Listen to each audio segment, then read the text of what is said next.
Hello. Good morning. Guten Tag. Corey's 4 minutes late? No, I was supposed to start 10:15. I started a minute early. Did I label it wrong? Is that why you're upset? Yeah, I put it starting at 10:10. That's my bad. I was trying to spend a couple minutes before stream, trying to figure out some things. I need to really deep dive my Streamlabs OBS. It's just broken. I don't know how to fix it. It's 1:14 in cool Eastern time. That's great information, Bills.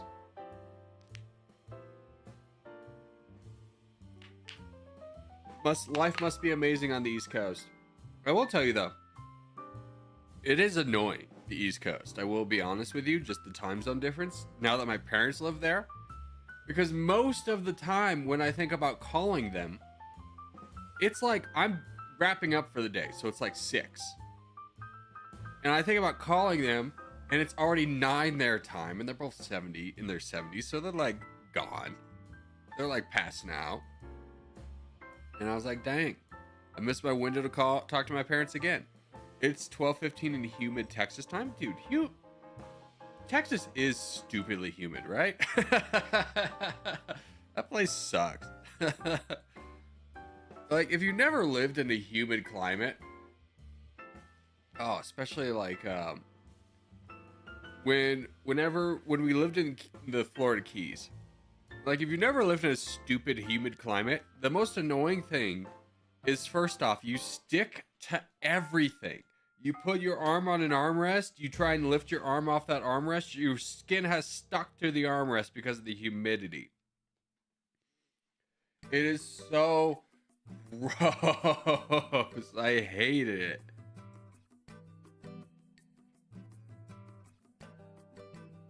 Give me a dry heat any time of the day. What's up, Ashu? How are you? Better than dry heat, though? No, literally not. Literally not. Dry heats are way better. Hold on, one sec. Louisiana's probably more. Yeah, Louisiana, I imagine, is just humidity. I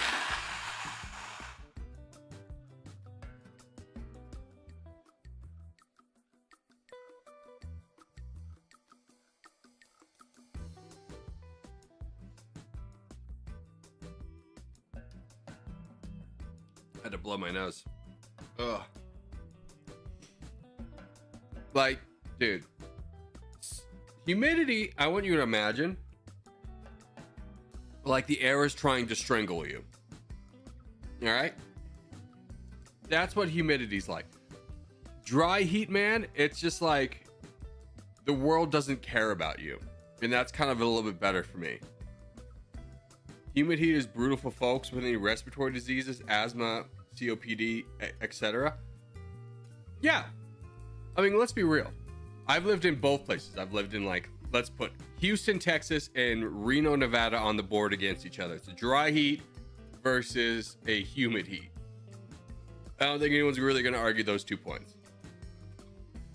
Houston, in the summer, I had a probably about 2-minute walk from the edge of the office to my car. By the time I would get there, it'd be so hot that I would be sweating. And don't think that like, oh, he must have just moved there. It's just him. No, everyone's sweating. Everyone's just sweating through their office shirts.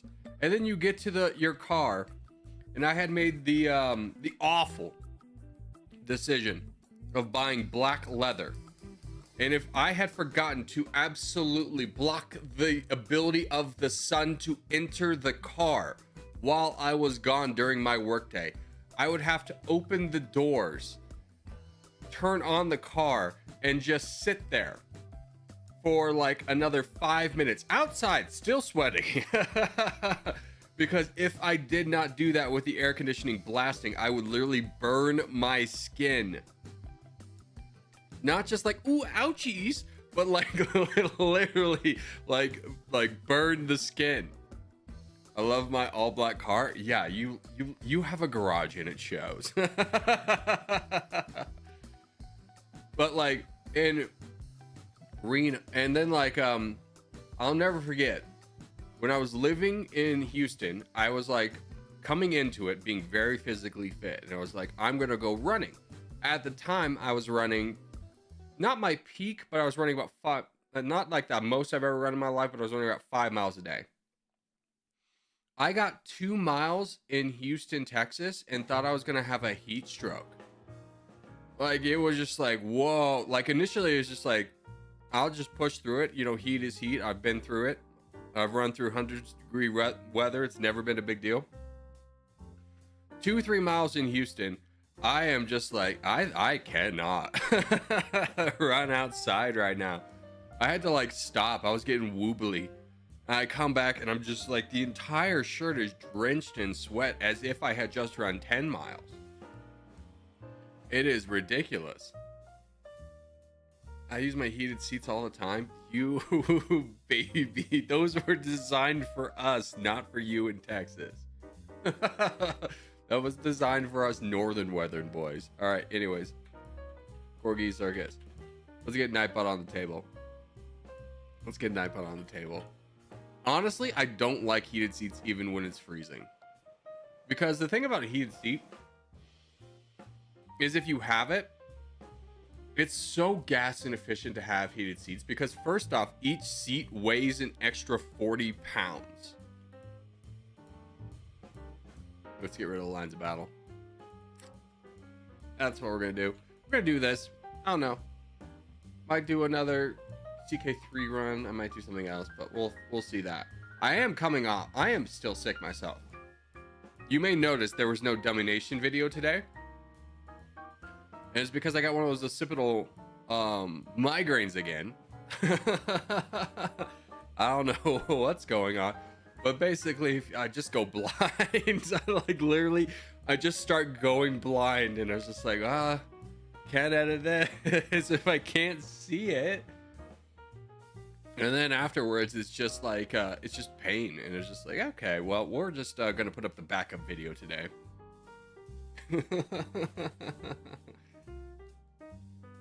Heated seats make me feel like I peed my pants. Dude, I've never thought of it. And it doesn't make me feel that way, but I can understand that. If you think that's hot, wait until you hear that we stay in 40 degrees Celsius. Again, I was born in the Florida Keys. That is just above Havana. I am aware of what heat is like. We went back almost every summer as well. So, you know, I would get to experience the summers in Key West. Truly amazing.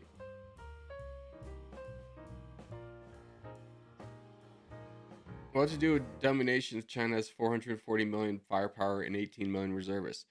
They won't. Just wait them out. They never get that high.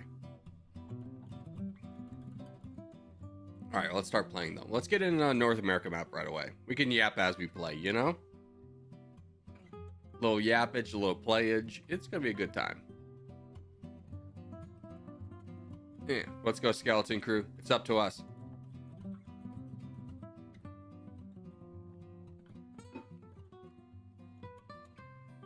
Let's try and have a nicer name, bud. This is not nice.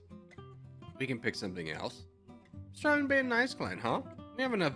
There's enough mean clans out there that I think you could find a home and express yourself that way if that is truly how you feel. But we can just be nice. Always a good stream when you get Corgi yapping. I mean, yeah. Ooh, dude, I got a yap topic. You ready for my yap topic of the day? I got a couple, but I'll save one. Dude, I started watching The Last of Us season 2, and I am weary. I am weary. For the record, I liked season 1. Season 2 opens up. I'm not going to try and spoil anything major, but come on, let's be real. Everyone knows the plot of The Last of Us. There's no way you've made it this far in life without playing or at least watching a playthrough of The Last of Us and The Last of Us season 2 or episode whatever 2, part 2. But the second season opens up with a fight scene with Bella Ramsey, and I have never been against Bella Ramsey, but I saw that action sequence and I go, ah, that was not good. I don't have a lot of faith in the martial arts coordinator in this one. And people get really upset about Bella Ramsey being in it because she doesn't look anything like Ellie. And I was just like, well, Pedro Pascal everyone gives a pass to, and he's literally Hispanic. So I don't understand that. But I did hear that the second choice was going to be Caitlin Dever, who's playing Abby this year. And I go, oh, we've been robbed. Like, I know Bella's a really good actress, but like Caitlin Dever is just so good in everything she's in. I was just like thinking is like she would have been amazing in this. But I'm glad she's at least going to be Abby. Number one, because Bella Ramsey's very small, so they need another small person to have fight sequences with. Otherwise, it's just going to look comically inept.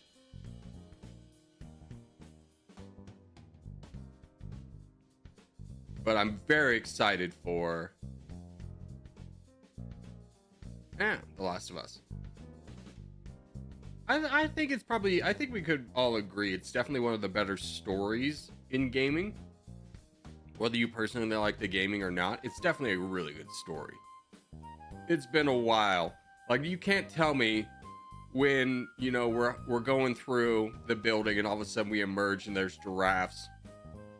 Like, we're in this fight for our lives and we emerge and there's giraffes. That wasn't like, that didn't touch you a little bit. Corgi, I have a question for you. Doesn't streaming give you lots of snipers? Of course, you just avoid them. They all get bored.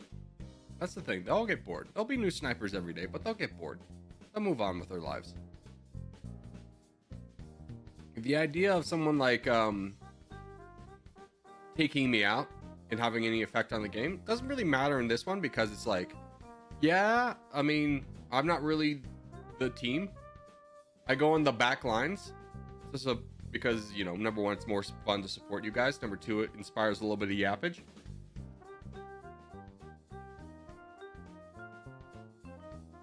And I'd just rather see you guys do well. But we should probably be supporting DJ. He's about to have some issues down south. Oh no, let's just clear out what we can, but we gotta be worried about this guy.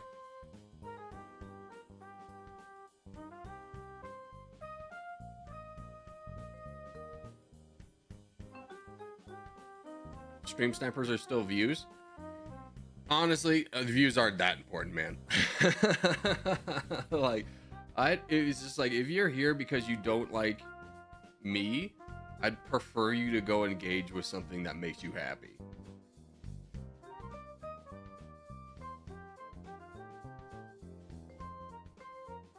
DJ, you gonna fight? Yeah, DJ fight.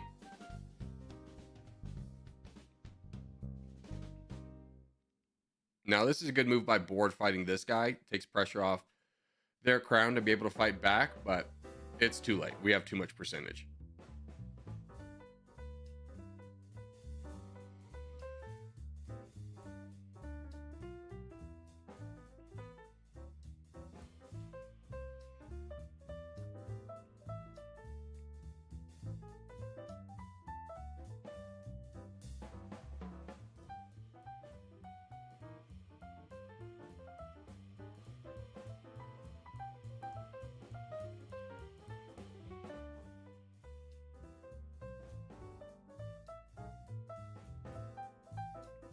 Well done.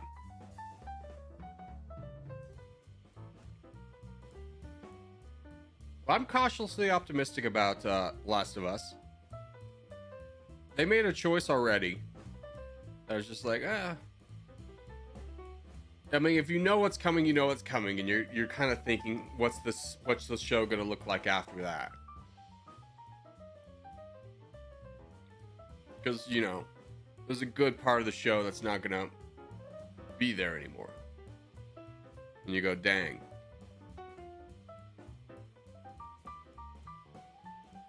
We're Italy boys again? Is the Italy meme back?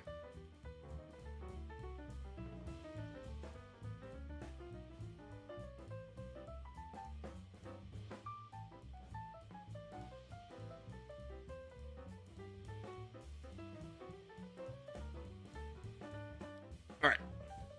Ooh, we should do the world. The world would be a good one. Ugh.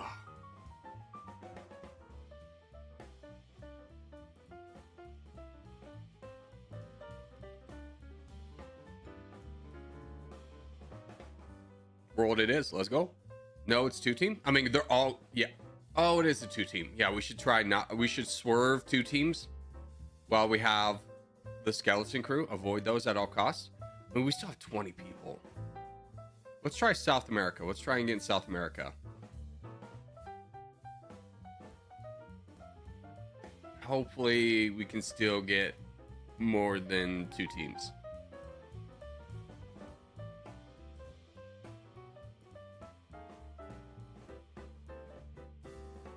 It might still bring it down to 2 teams. We'll see. No, we should be above. We should be above the mark. Yeah, 3 team. Let's go. Let's go.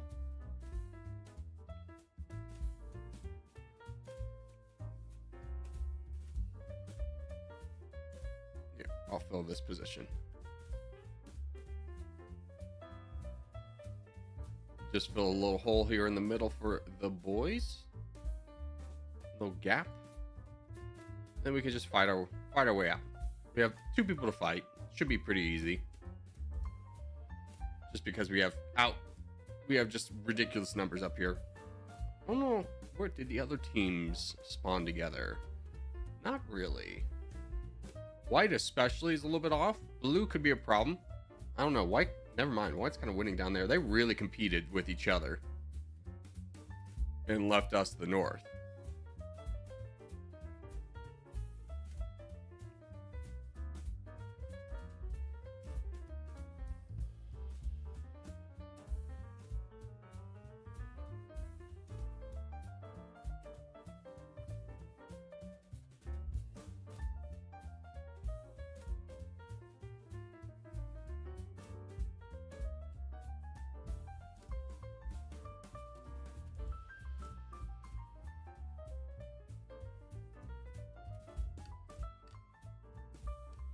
Nice. Then we just start doing the same up north. Could have sworn we had somebody over here. Maybe I was wrong. With this amount of coordination, do you ever lose? Yeah. Mostly because people don't listen to the coordination. We'll just get off this branch of people feeling like, oh, we'll win no matter what, so I can continue to keep doing what I want no matter what. And then we'll get a game where it was like, the coordination matters, and then we'll just lose. And then they go, oh, okay. Crazy Man Corgi telling us to be coordinated had a reason. That's so cool. I asked her out. How'd it go? Did you win? I don't know. I feel like if you're publicly telling us you asked her out, it went well.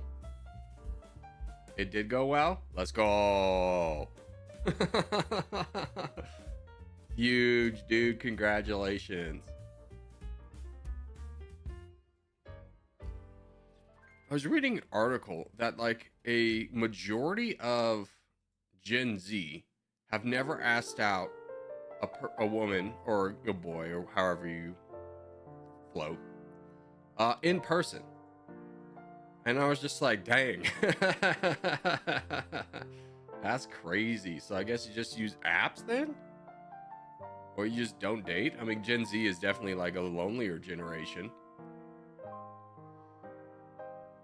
But remember how I was telling you how like the dating apps really just kind of like their entire business model is really awful because they will purposely not show you anyone that you have a chance of matching with, either too high or too low, until they have, in which they have scientifically studied the mark of which you are about to give up.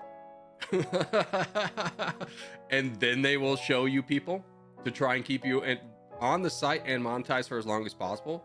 Well, apparently there's a new lawsuit out there against that, because that is I forgot what they said. I'm not sure if it was false advertising or something like that, but either way, it's just kind of cruel. So Gen Z, it's not your fault. It's literally you were kind of in a weird space after, I would say, COVID in the dating world, of just like, you know, there's not as many opportunities. People, like, when they go out, they don't really want to socialize. They just want to hang out with the people they're with. I asked my wife out. She said no. Dude, rough. I think she was hanging out with me that night. Got him. Ladies and gentlemen, we got him. But there was a lawsuit against them for that kind of practice. I was like, good. That's so messed up. Ooh, we got 5 minutes for a contest. Let's do some of our dailies. Let's get a Wordle out there. Ooh. This is Belgium. No, not Belgium. Nailed it. Can you guess the 4 neighbors of Belgium? We got Germany. We got Luxembourg. We got... Dude, I want to call it Holland, but I know it's not. In France.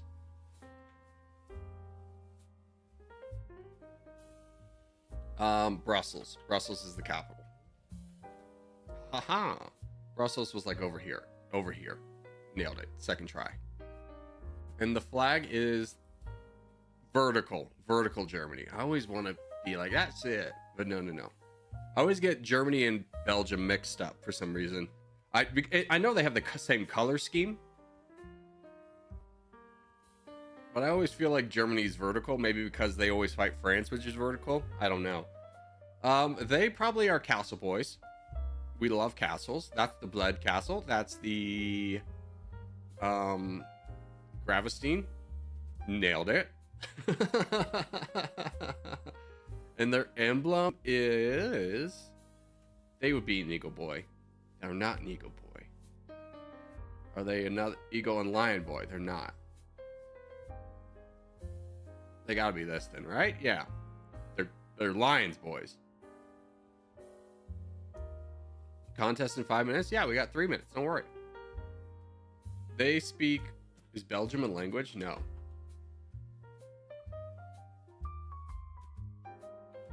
French? In German? Dutch? They speak Dutch and French. Okay, got that. Bada bing, bada boom. Did I finish it? Yeah, I finished it. Alright, we can wait out the last 3. I also tragically broke my 1 coffee mug in this house. I'm not a big guy of having like multiple dishes for like, because you know I just live alone. So I only had 1 coffee mug and I was cleaning it. I was cleaning the inside and the slippery glass devil flipped out, and then like I 3-stooged it and it just smashed on the floor. And I did one of those things where I kind of like bounced in, couldn't quite grab it because it's wet. At this point, it's wet and glass. So it's just slippery. And it just and shattered all on the floor. At least have a pair. I did at one point have a pair, and I think honestly, I threw out the other one because I think I was using it to paint with.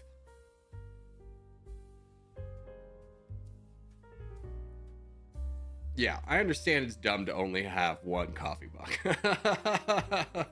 I'm not arguing with you on that point. I stupidly used the other one for something and I ruined it. I think it was painting. And that's the end of it. Whole time for a new coffee mug? I know, dude. You know where's a great place to buy coffee mugs for very cheap? Is Ross. Like, unironically, Ross. They have like an entire section of just like coffee mugs, and they're like $2. Whereas like if you go on Amazon, they're gonna be like, you need to spend $15 on this coffee mug. I'm like, I don't want to spend that much.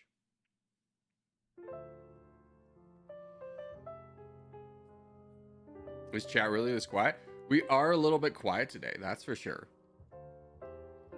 We're all vibing. You're gonna get the same or a different one? Probably a different one. To be honest with you, that coffee mug, it was like fine, but I didn't like. I mean,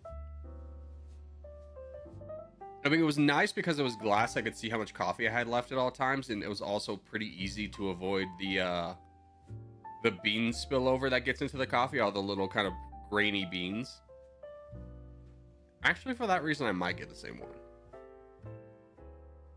For Scandy, lower right? Yeah, for lower right.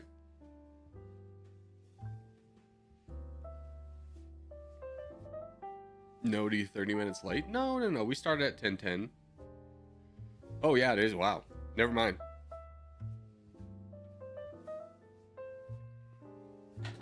No, fun.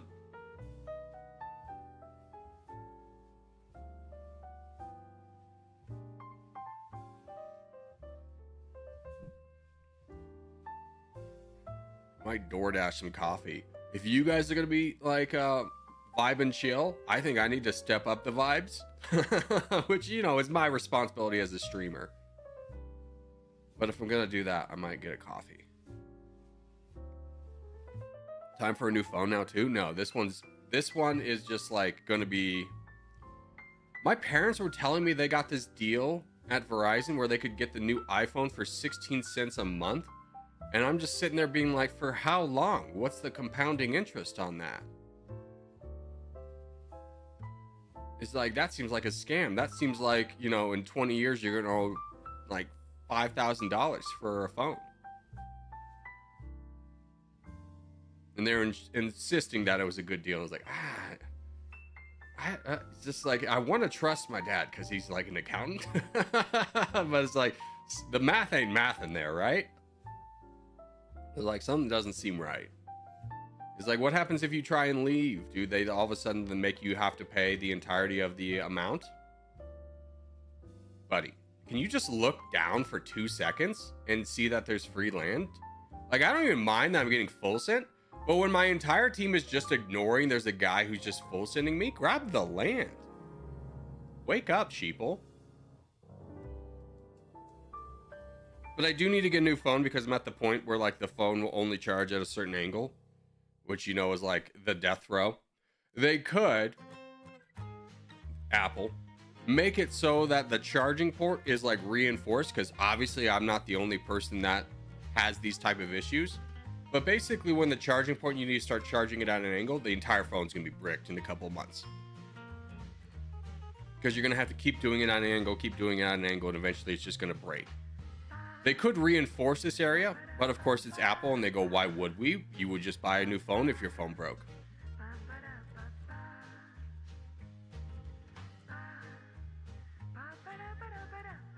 Plus my battery lasts, if I'm using it, it'll go from full to empty in about an hour.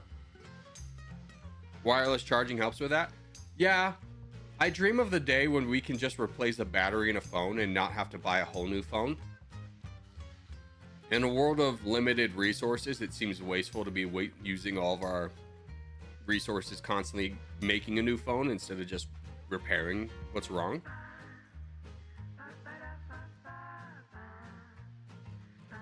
I don't know if Apple can do that though. Apple can definitely do the wireless charging because I was in a Tesla and I was able to do it. Obviously, I don't drive a Tesla, but it was like a coworker a couple years ago had a Tesla and it had the like dash thing you could put your thing in. I replaced my battery in the iPhone twice using a cheap kit from Amazon.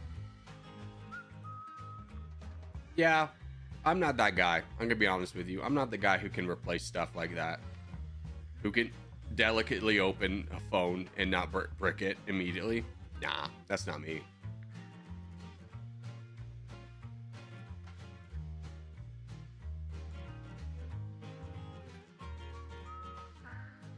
All right, donation choices. Middle Franken's probably a good one, but most of you guys seem to have figured that one out by now. What car do you own? I own like a Mazda 6. An old Mazda 6. Fair is really intimidating the first time to open the glass with the suction cup. Yeah. I'm going to be honest. I tried to do computer work on a laptop once and I broke the laptop. And since then, it's just like, nope, nope, nope, nope, nope. Like, the PC is about as much as I can handle because it's a lot bigger and I can do that. Small little choices, small little like fixes is not who I am. I had Toyotas all my life, really good. Yeah, I mean, this Mazda's been amazing. I put 160,000 miles on it, really never had an issue with it.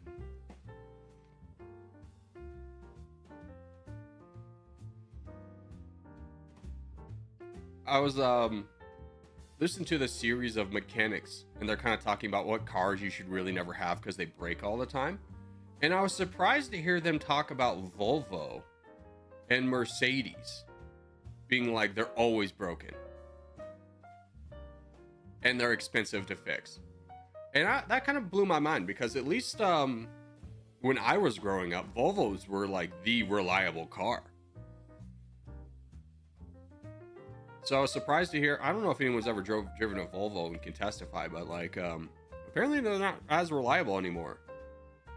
I'm not surprised, really. Yeah, see, like I've never owned a Volvo, but you know, I've always heard them talked about as like reliable cars. I loathe my grandmother's Volvo. Yeah, I mean, it's definitely not like a sexy car to drive, right? I don't know. Maybe I'm kind of leaning towards, if I ever got a new car, probably just another Mazda. I've really enjoyed my car. I've had a Ford, and you know, the Ford acronym fixed or repaired daily is very true. Everything that could go wrong in that dang truck did.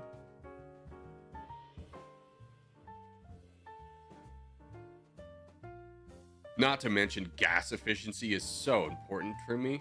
I mean, granted, I don't drive very much,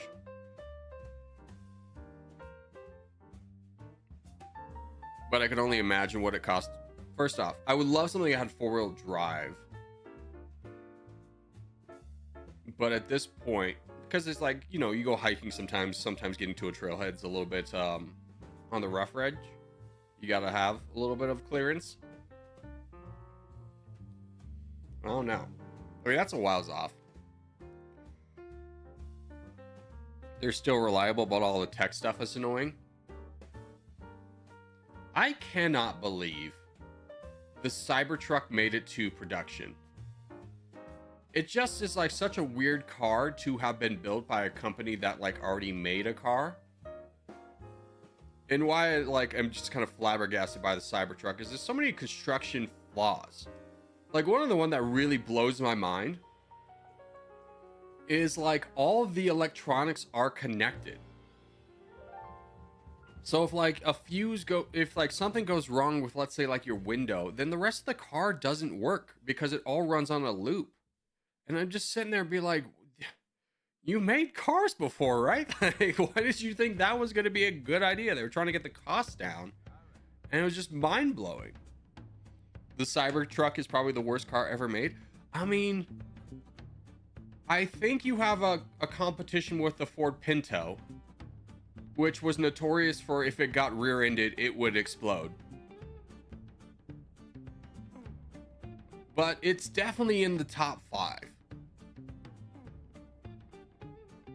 Or like, oh gosh, but like Cybertrucks kind of have the same issue. Like, gosh, there was this poor couple who got in a crash in a Cybertruck, a fire started, and the doors wouldn't open because they're electronic.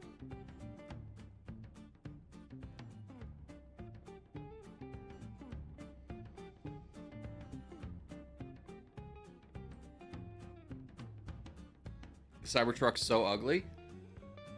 Yeah, I mean, let's be real. If the car wasn't as bad as it was, I think people could look at the aesthetics of it and be like, it's new. I can appreciate the new.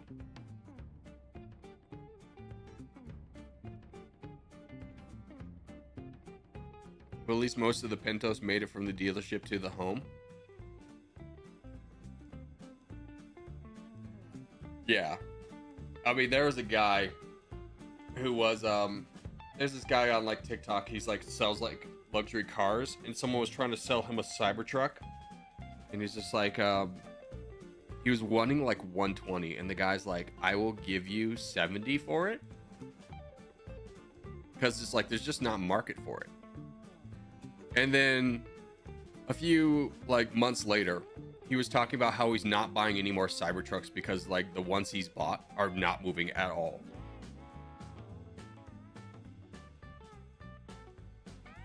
Using adhesive for joints in a car that is designed in such a way that the external metal ends up getting to ridiculous temperatures just from the sun is enough to melt the adhesive is silly at best. Yeah, talk about something you don't think about.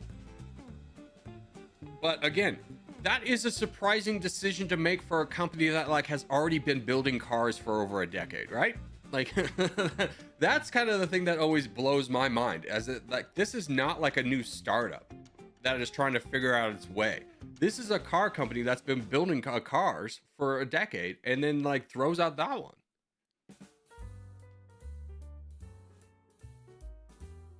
I am here. What's up, Louie? Let's do Asia.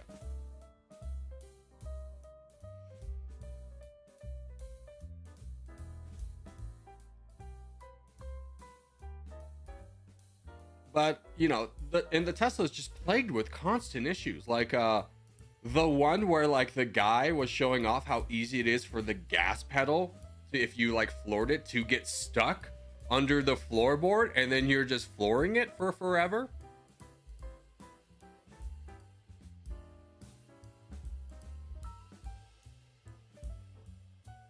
Which, by the way, if you are ever in a situation where you are stuck going very fast in a car, do not turn off the car. Because if you turn off the car, you're gonna lose the steering. It's a lesson my dad taught me at a young age, because that happened to him and he almost died. But there was an issue with this one woman. She was in like a new, I think it was like a Toyota or something. The gas pedal was like stuck, like it broke, where she was going like 100 miles an hour. And how the cops got her to slow down and eventually stop the car was they got in front of her, and the new technology on the Toyota would be like, we're too close to a car, I'm going to start slowing down. So the cop just got in front of her and was like fully expecting to get hit. And then the car just, is this you? That is you. Okay. I thought that was the bot. The cop just got in front of her, and then the kind of like front detection went off in the Toyota, and it just slowed down to a stop. And I was like, that was very fortunate that she had that feature installed. Ouch.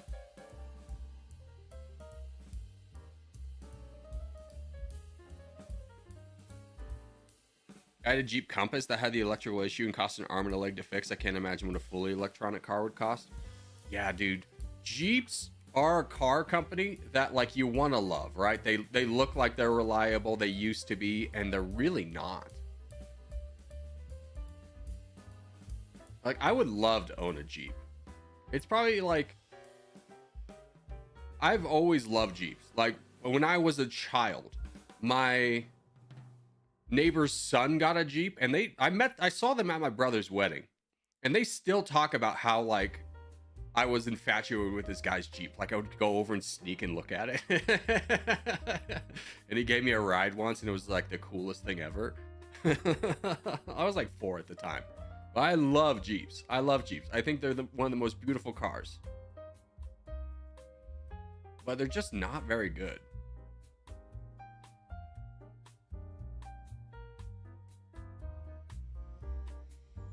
They're not like there used to be? Yeah. I mean, the entire appeal of a Jeep was, it's just like, here's the bones of a car and it just works. And now it's like they try to veer into like being a luxury truck and stuff like everybody else, and it's just, they didn't work for them.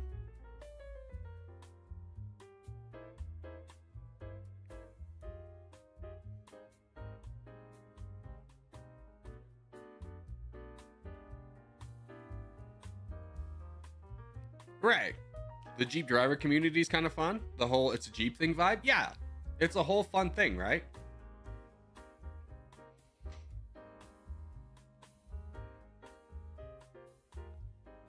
It's kind of like owning a motorcycle. Like every motorcyclist, minus the Rice Rocket gang, would just, you know, wave to each other all the time. And they would tell you, like, they're so much more likely to tell you if there's a cop up ahead. They just be like, cop. Be like, yep, know it.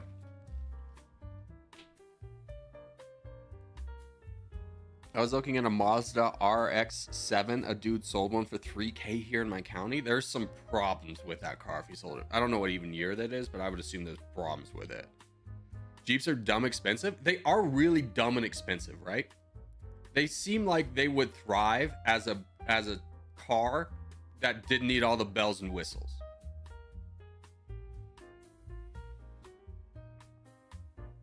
But they chose to go bells and whistles route, and it doesn't really make a lot of sense.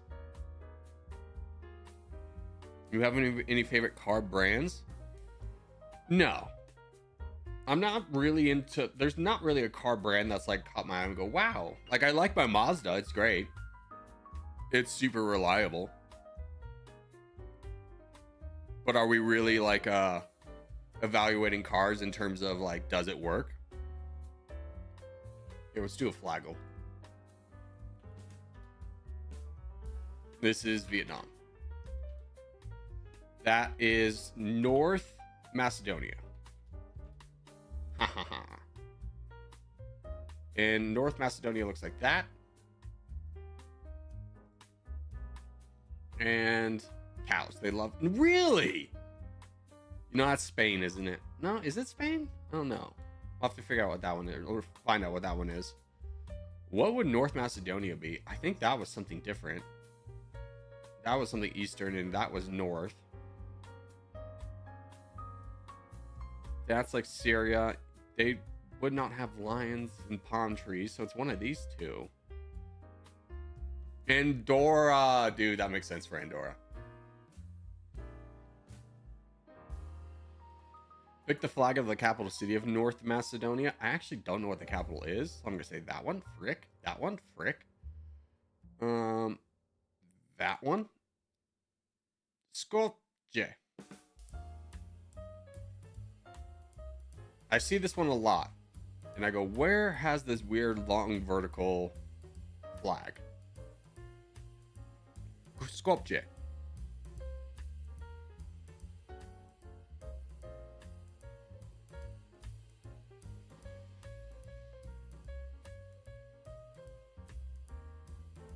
I really like Toyotas. Toyotas are fine. I mean, the Toyota Corolla is the king of like, it just works. It's just reliable. It's so reliable to the point where like they were doing a study of women and like the perception of men who drive certain cars. And like the guy, if a guy drove a Toyota Corolla, they'd be like, he's probably reliable. Not like, and it'd be like, he's not the interesting guy, but he's just like the guy who like is reliable. And I go, yeah, I mean, it kind of bleeds over from what people's perception of the Toyota Corolla is.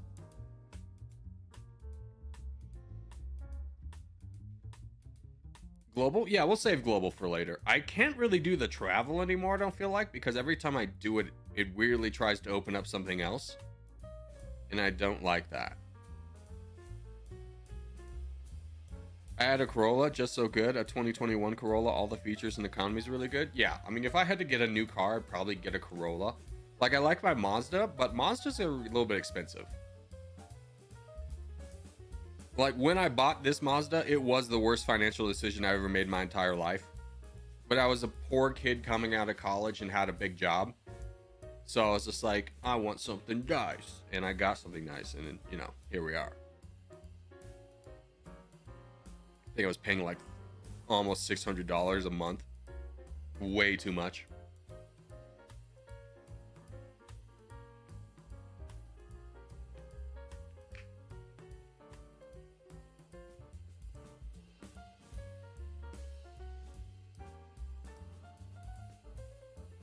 Dude, what the hell is with Nightbot? It had at one point a command to stop spamming.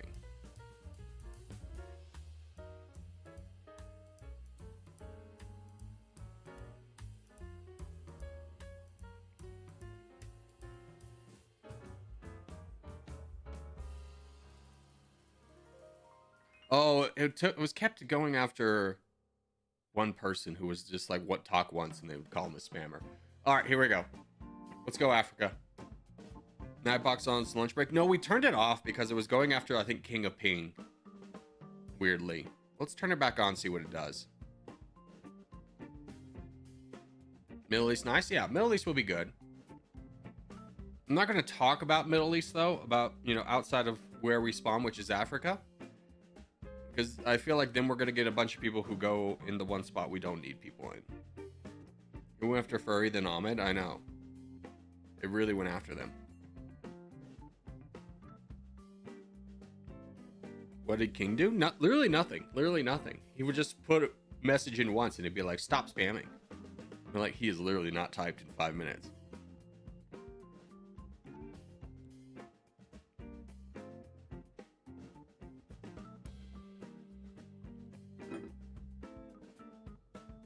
Middle East is the best map? No, you gotta give it to the world at the end of the day.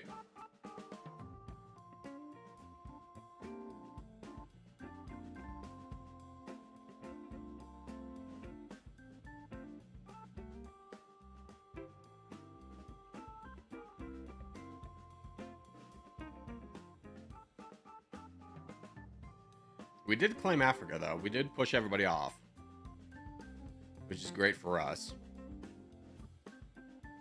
God, I didn't get my mark off on time. Sorry, Raz. If it makes you feel better, this guy's already attacking me. Here, just go down.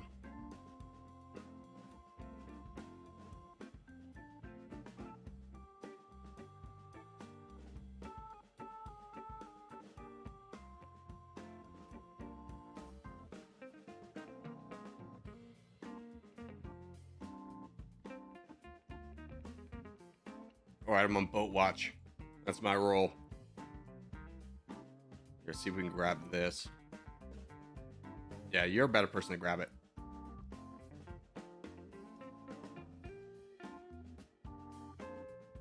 So I will just make sure your boat lands, and if it doesn't, I'll land. Oh, he's getting donated to, huh?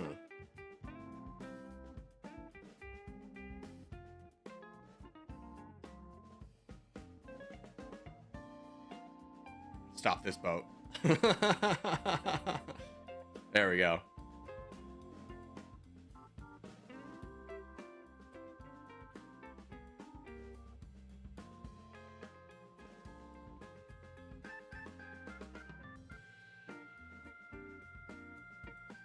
All right, how we doing?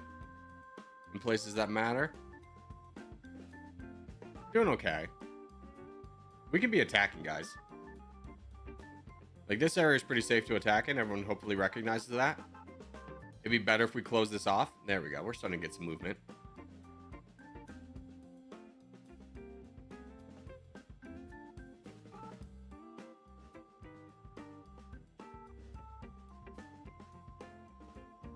Good job. I wasn't watching for boats. You nailed it. My one job.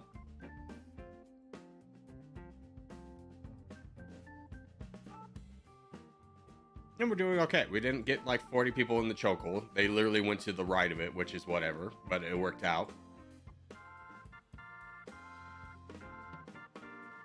Hooray for Corgi's boating practices. I already failed.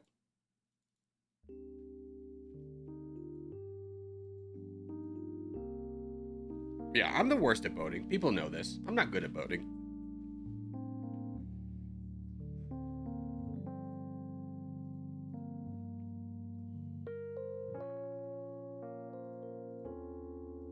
Stop donating to me. Donate to the front line, guys. Don't put all the responsibility of donating onto my shoulders.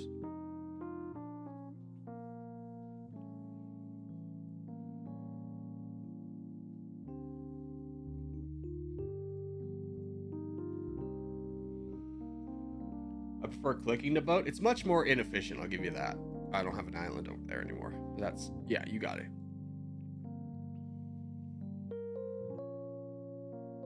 Oh, dude, has anyone been watching? Did anyone watch the new season of Black Mirror?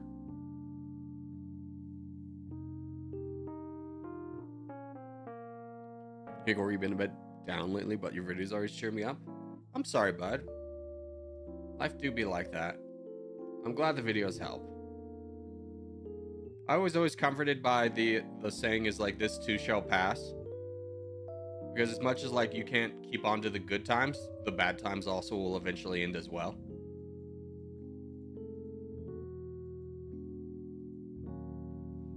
GG. All right, let's go lobby 2. Let's get some free for all action in there.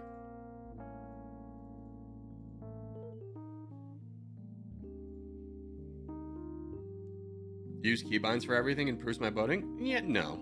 I mean, I use B. Netflix are just keeping Black Mirror to alive to milk it at this point. I'll be honest with you. After watching the first 2 episodes, I was thinking the same thing because they were both really bad. And then the rest of the season carried. And I was like, why would you put your first 2 episodes as the worst 2?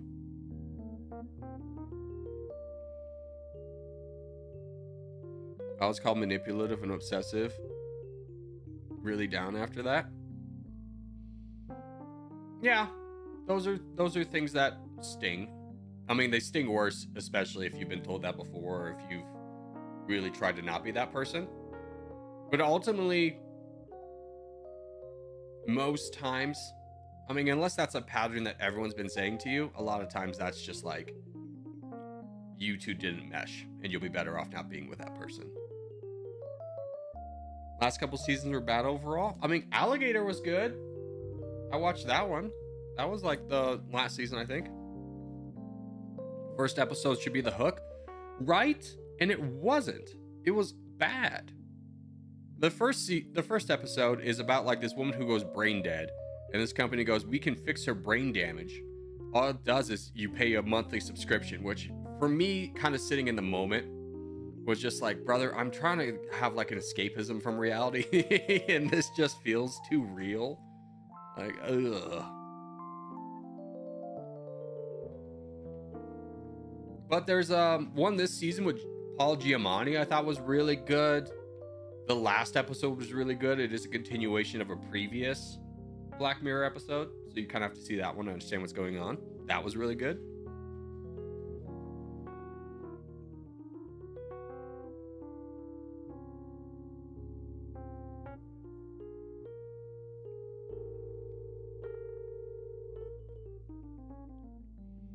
The infamous John Organ is here from that stream.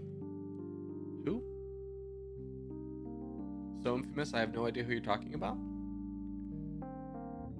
Would you rather have unlimited bacon but no games, or unlimited games but no games? I would revisit your sentence there.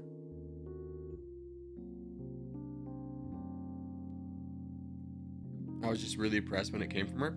Yeah, I mean, she could just be. I think you have to kind of understand is like, some families, the way you fight is you just go for the most painful thing you can think of. And it may not be like how she actually feels or how you actually are.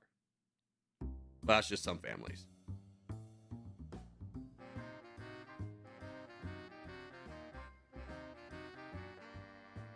When are you joining the map? We're going to do Caucasia.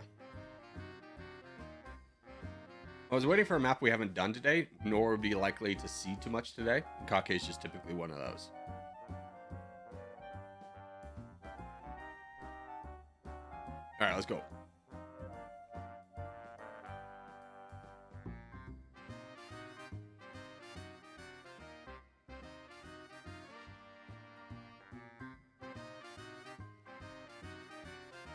Nobody gets the reference? What is this, another Minecraft reference? Dear God. I mean, the only thing good to come out of that movie was apparently 4chan got shut down. And the last image was just like Chicken Jockey before it all went dead. I was like, yeah, get rid of that. 4chan has brought nothing positive into this world.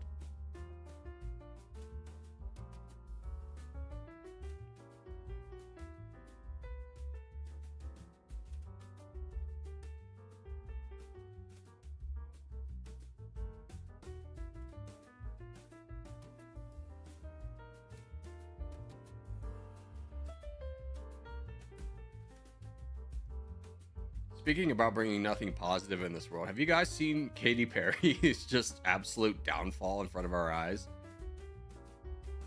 Like, holy cow. I don't know who she has on her management slash PR team, but she needs to fire the lot.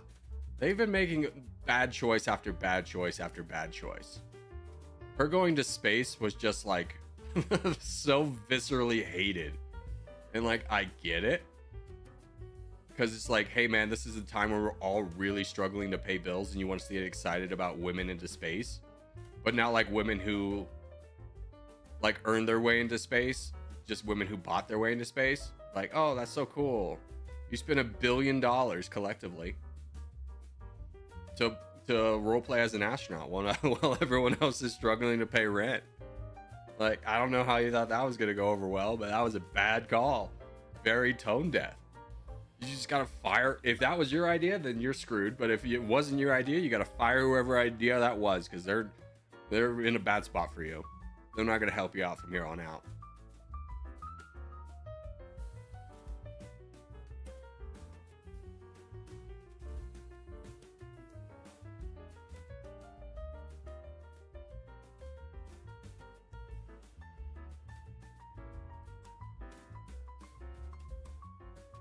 Well, I'm screwed. This ain't gonna go well for me. If any of these two guys full send, I mean, I only benefit this guy full sends. Dude, I'm struggling with my opening on mobile. It's a lot harder. Again, I don't mind you attacking me, but please don't target me. It's just rude.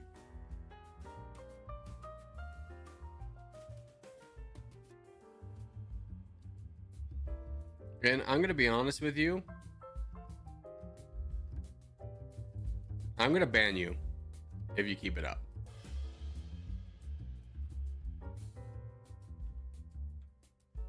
Because I know who you are.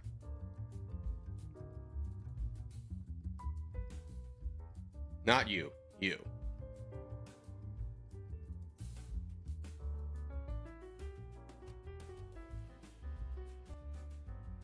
I wasn't even notified. I mean, here's the thing, guys. Do you really need to be notified of a daily thing that's been happening with the same schedule for months?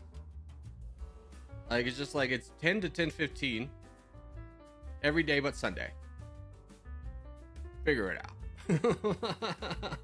Like, I think at this point we can all establish that YouTube is not a great notification platform. Just if it's a big problem to you, all right, literally did not attack you. Someone was saying is like, dude, you're so mid at these games because you always lose these free for alls. And be like, okay, well, you know, here I am getting full sent for no reason, and attack for no reason, and I can't pick my spot, otherwise I'll get stream sniped. And this is not the avenue to show off me being a good player.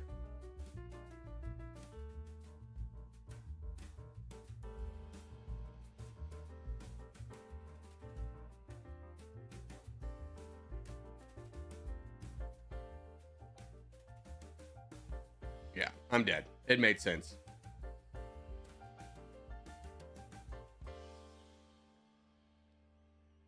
It's almost better for me to get out early so people start doing logical moves. Because look how big this guy's getting from, honestly, this guy just playing poor.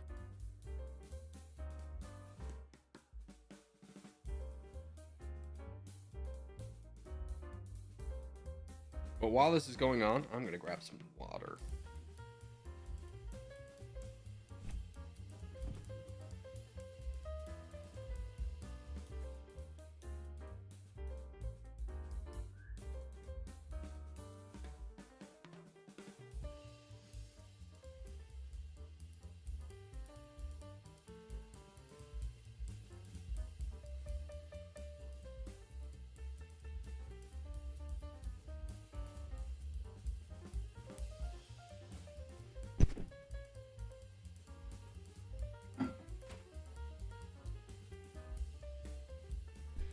Burns is in a really nice spot. I mean, he would be except for this guy. I mean, he's got two big guys he's got to worry about. I mean, this is a great push, right? Like, that seems to be a good way to go. But, I mean, if Jack in the Box can figure out Corgi or Coggy, he's in a good spot. Green Bean has to really get aggressive and lucky if he's going to win.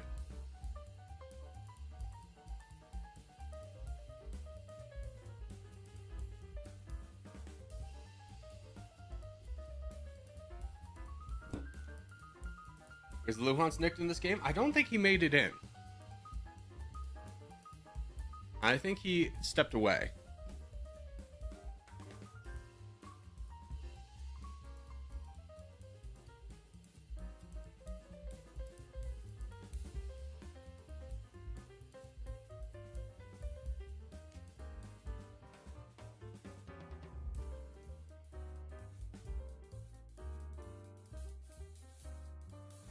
Things are now getting interesting. This is a winning move. Yeah, I was about to say, if I was Nico, I'd probably be attacking him.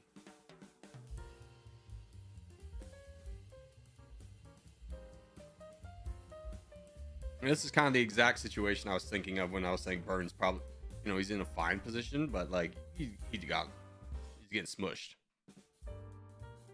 You attacking over here, you're kind of leading the fight against the crown too early, and you're probably going to die from this. Because Nico's immediately going to pull off this.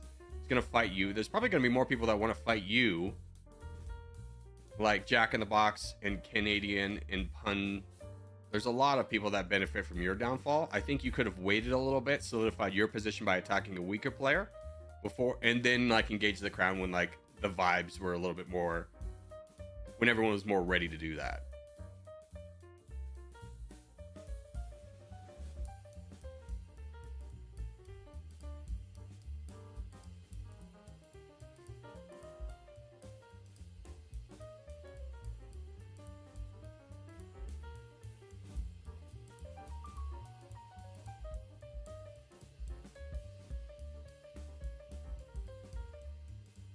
Oh, you're attacking down here. I was like, why are you losing troops?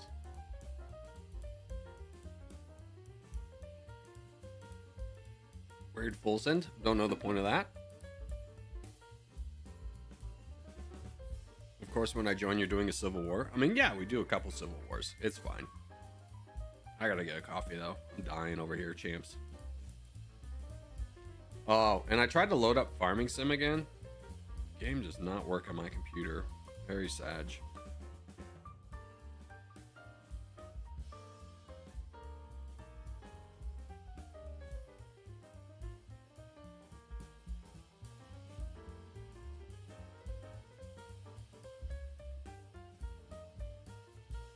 Do you prefer full sends or full sends on or off? I prefer them off. I think you play a lot more skill-based matchmaking. People are more willing to attack. Versus like you just get someone who's lucky and they get too big and they're too big to stop. This is kind of the exception, is these games. Because at this point, even everyone's going to turn on Nico. Everyone kind of recognizes that everyone needs to fight him.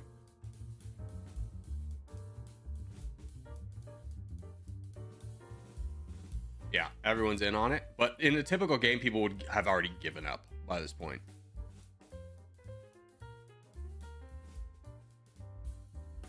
But it's pretty fun when full sends go your favor. Yeah, for sure. I understand the dopamine hit of like it's the lotto and you won because someone full sent in your favor.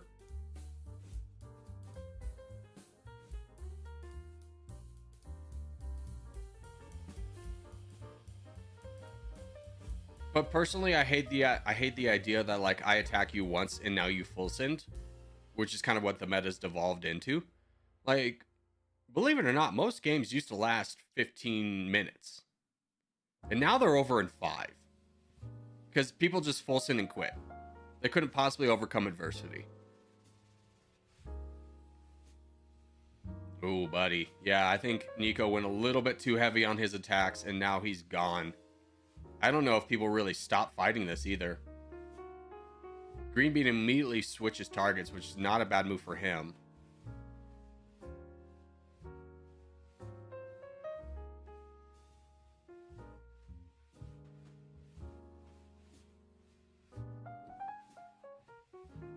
I think Death is just waiting for Green Bean to give him direct borders, which he has. He should fight now. He does. Good job. I loved continuing attacking over here while waiting for this rather than just building up and waiting. Got a little bit extra land here.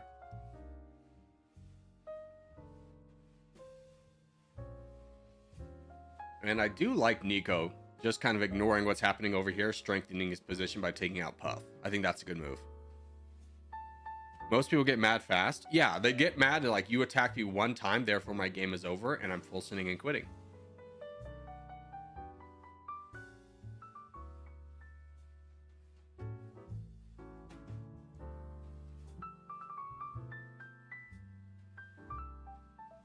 Nico move spawn? What does that mean?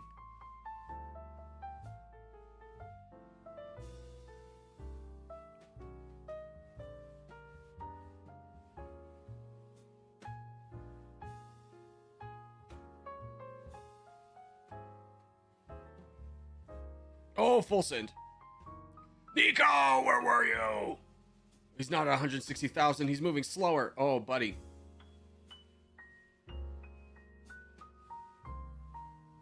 I mean, it's close enough. They can still... New York, don't ever settle for second place. You're in the best position to win this. You are by far in the best position to win this. That's a shame. Guys, we play these Lobby 2 once to get to, like, the cool end game, and it doesn't really happen when you just pair up with somebody. Make sure we keep it as a true free-for-all. We had a good game going there, and it's unfortunately done. But let's go back to Lobby 1.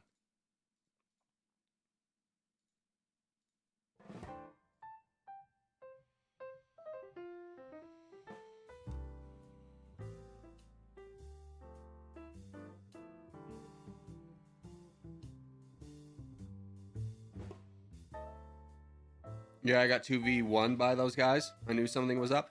I mean, at that point, it made sense for them to work together to knock you out of the corner. It made sense for them to basically work together up until the point where they're now fighting Nico. Then it was just like, all right, all right. Let's make sure we keep the spirit of a free-for-all. Don't settle for second place. Let's try and get a good game, keep good games in there.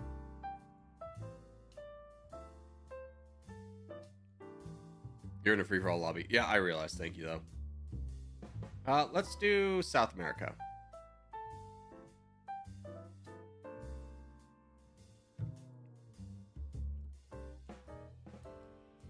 We had a good game brewing.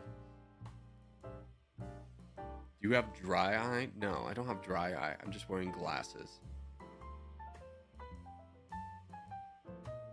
I was just hanging out on the Greek islands to pick up a little bit where I could. Yeah, I saw you. I saw you. You were that little peach-colored guy.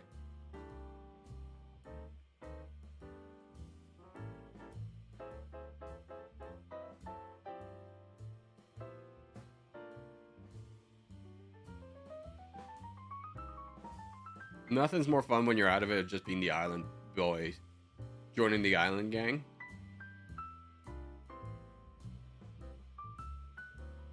Man, these guys got screwed. They all spawned directly on top of each other.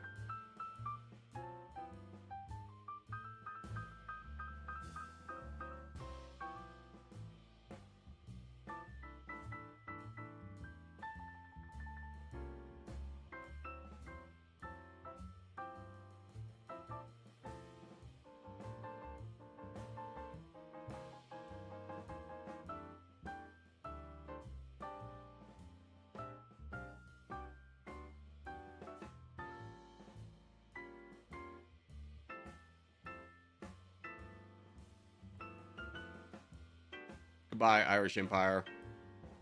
I mean, even team games suffer from this, where it's just like, oh, I'm going down, so I'm going to full send. But like, you have no influence over the game when you full send. Your impact is basically zero. Just wait a minute. You never know what's going to happen. And even if your situation's hopeless and you're going to die, you at least buy your team time.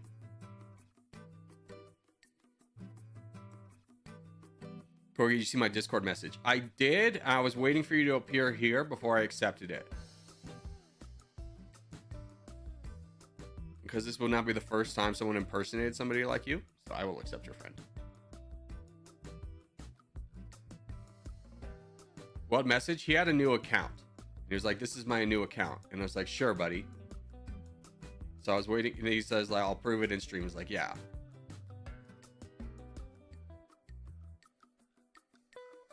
Discord is indeed a B. Yeah, I don't know how you lost your login, but Major L reporting for duty.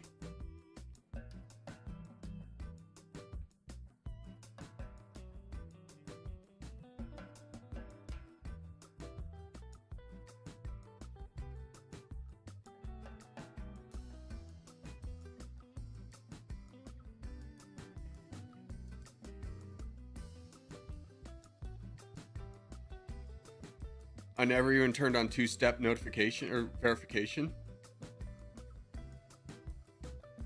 I don't know. I was listening to a video and it was talking about like why two-step verification is actually not more secure than using it without. It just kind of exposes more of your information. And it's just like, can't we just live in a world where we can all have, like, you know, logins and not have to worry about them being stolen? I'll tell you what also really grinds my gears is like how you have to have a membership everywhere now. Oh, we have an app now. It's just like, oh, make sure to use the Sonic app for this. I'm like, brother, I come to Sonic like once a quarter. Like, I'm not gonna get an app. And it's just like, it annoys me to hear that you're charging me more because I'm not using your app to order ahead of time.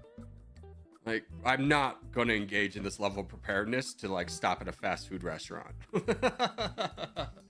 Like, every place does this. Any gas stations, oh, make sure to use our app. Make sure to use our app.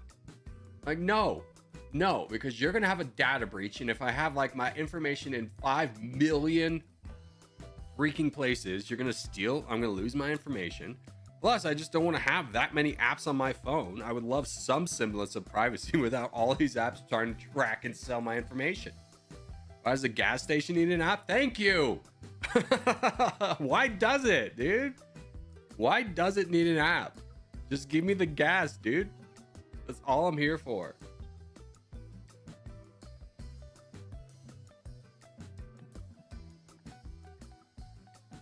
It's kind of like monetization in games. One person did it and it was successful, so now they all must do it. Smart fridge, smart TV. Oh, what about that new TV that like plays an ad when you power it on?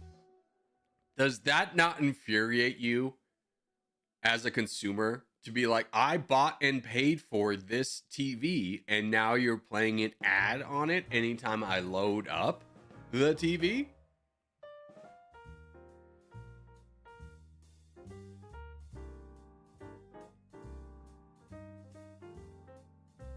It's like, when does it stop?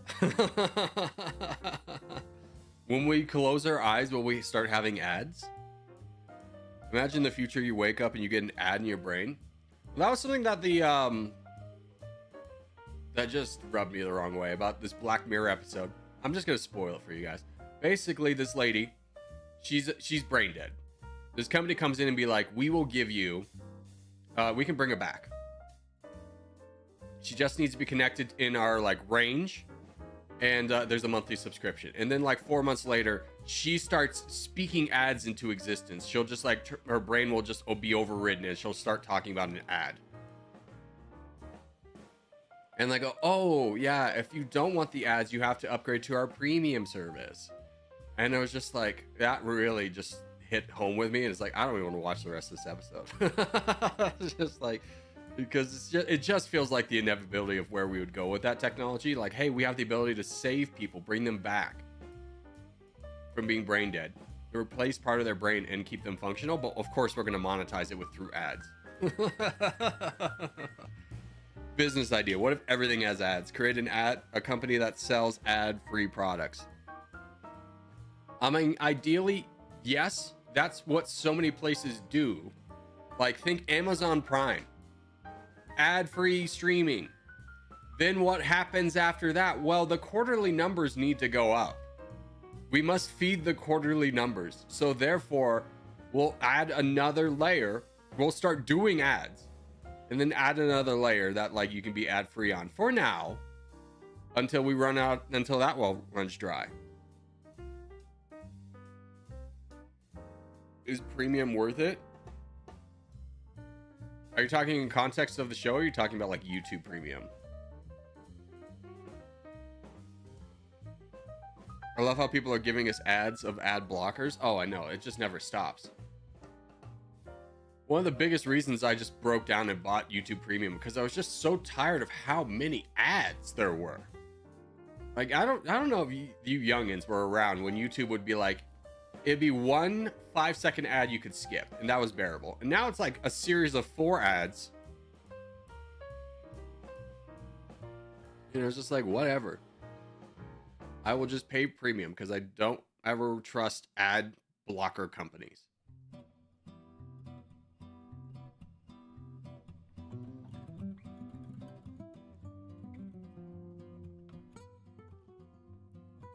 Honestly, all those privated anime websites should be like YouTube. I think you're talking about Crunchyroll.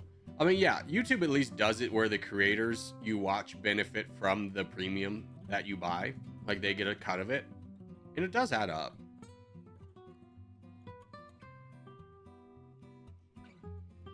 YouTube fell off when it had longer ads. I mean, literally didn't fall off at all.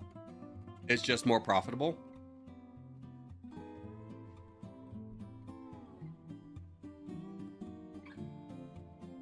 And if I'm being honest with myself, I watch most of the content I watch comes from YouTube. So it's like, whatever.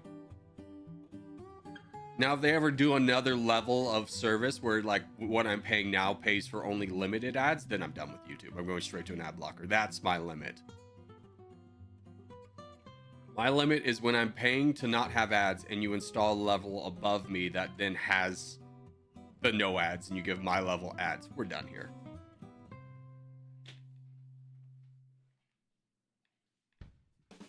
What was YouTube thinking adding any longer ads? Money.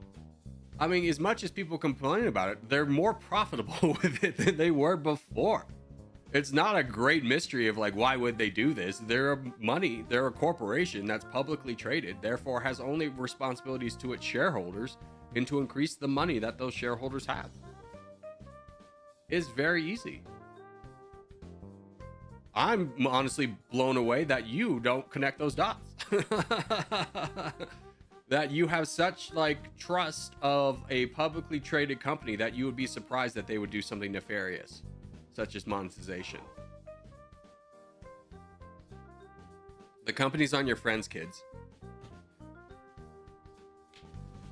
Don't ever glaze a company.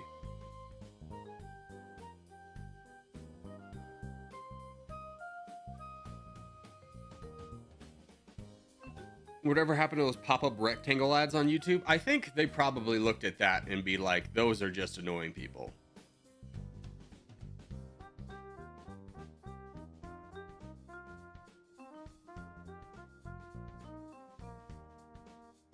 Or more realistically, because you have to like be able to block those ones out, companies want the ones that are forced upon you, so they'll do the video format. That's probably the more realistic thing, is the companies that are advertising wanted ones that like at least guaranteed your eyesight for a little bit. Your attention. YouTube is kind of done since it's allowed itself to incorporate stupid agendas and policies. What stupid agendas and policies are you referring to? Because when people typically start off that conversation, they're going to be like, they don't allow me to be hateful. All I want to do is be hateful to small minority populations, and YouTube won't let me. This is stupid. I mean, most of the people who rally against censorship want censorship, but want to be the ones that control what is censored. The ad's wasting my data. Yeah, I understand that. 6-minute Middle East. Let's just do a mountains. We'll do a non-geographical map. We'll do mountains 1. They became too soft in the wrong areas though. I fully disagree, and I'm not going to continue this conversation any further because I don't want to have a dumb political debate. Like, if you don't like the policies of YouTube, then go to a different website, and then you're going to find out that all websites have the same policies because they all have like an agreed set of morals. Let it be, buddy. If you don't like it, it sounds like maybe you just wanted to go live off the grid.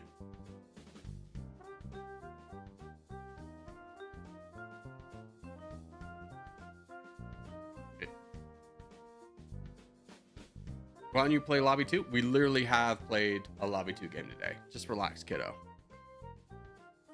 We do it every day. It'll happen again.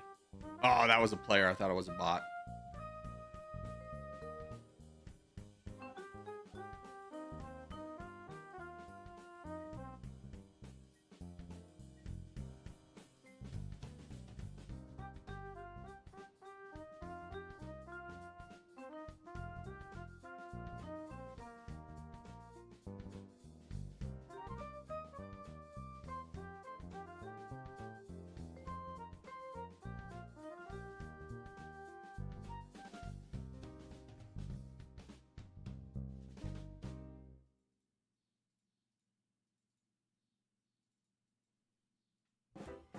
Mine.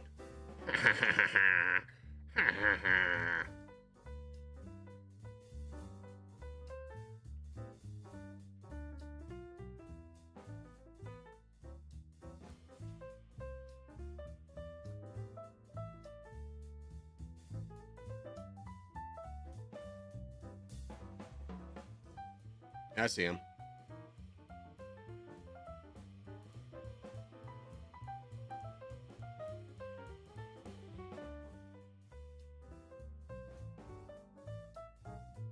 Surprise!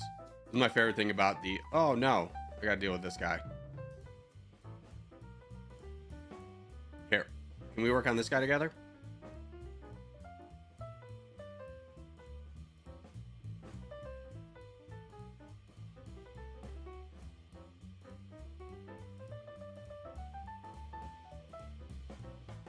Has YouTube still not fixed the membership thing? Will people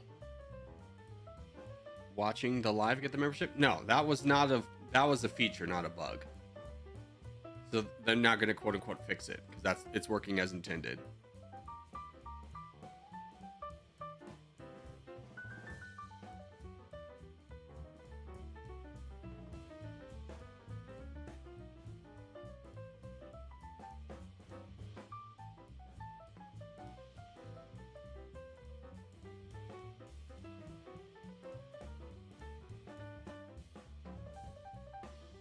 No.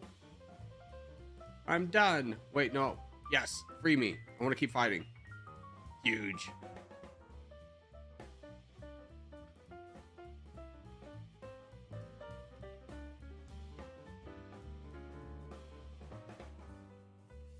Ever since COVID, everything's been messed up in the world. I mean, I definitely think we hit a weird watershed moment culturally. I definitely think people's empathy towards others has just absolutely tanked, man.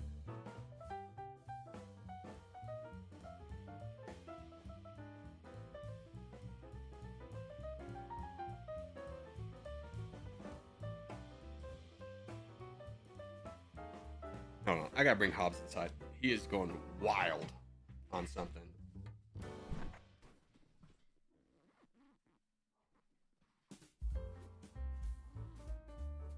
Hey, hey.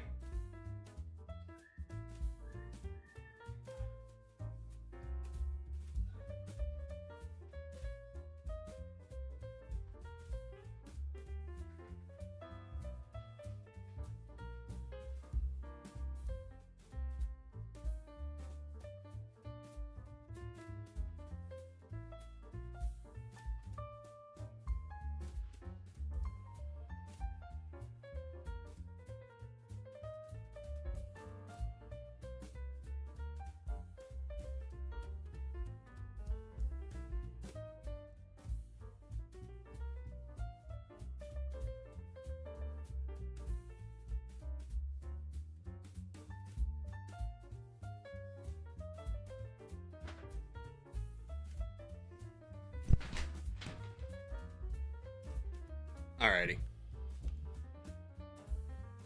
I was worried it was the cat again. There's a... Alright, contest is up. Perfect. Let's do this. The contest is a desert? I didn't even know this was possible.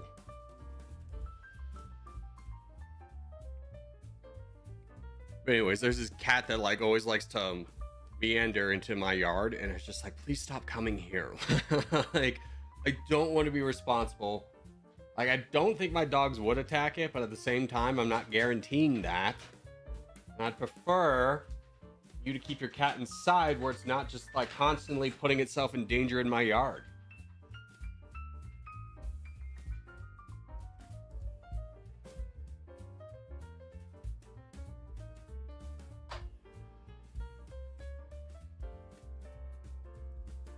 Where do we spawn together? I don't know. We've never done one of these before.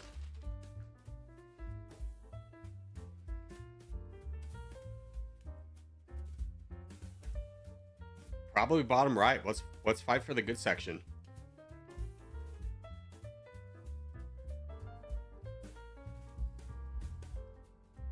We should pre-plan this. It's hard to pre-plan a randomly generated map. I'll tell you that. But I think bottom right's going to give us the best chance of winning.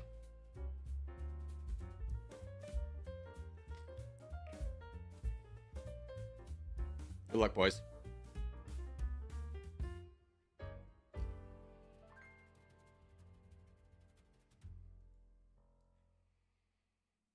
I don't think we've ever had a contest as a non-geographical map.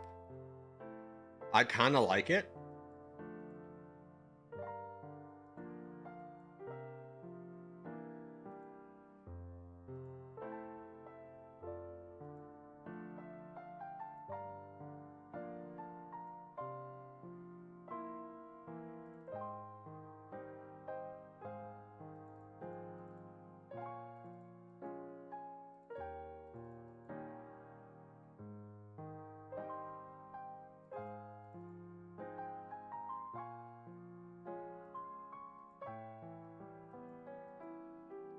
Apes together strong.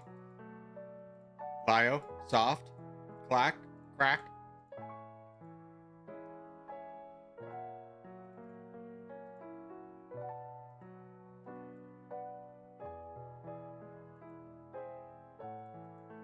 Boys, let's get some action. Let's get some action. Get on this. Get on this. Go, go, go, go, go. Charge, charge, charge. Macmen. Yeah.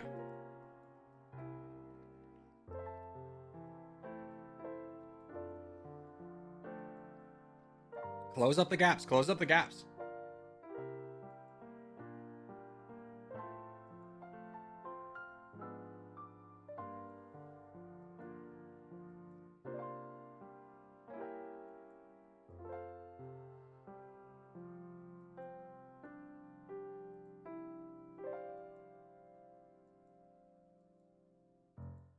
And if anyone's free to start donating, I think Void is probably a good call. Red is our bigger threat than blue. We can obviously readjust that later, but I think this is the play.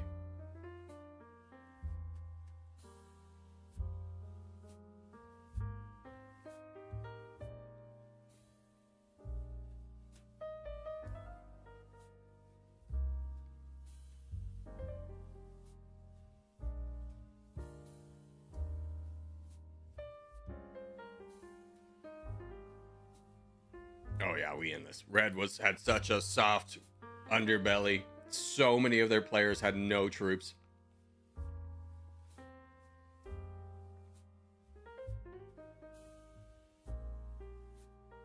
Help, I'm surrounded by 4 reds. Good luck, good luck.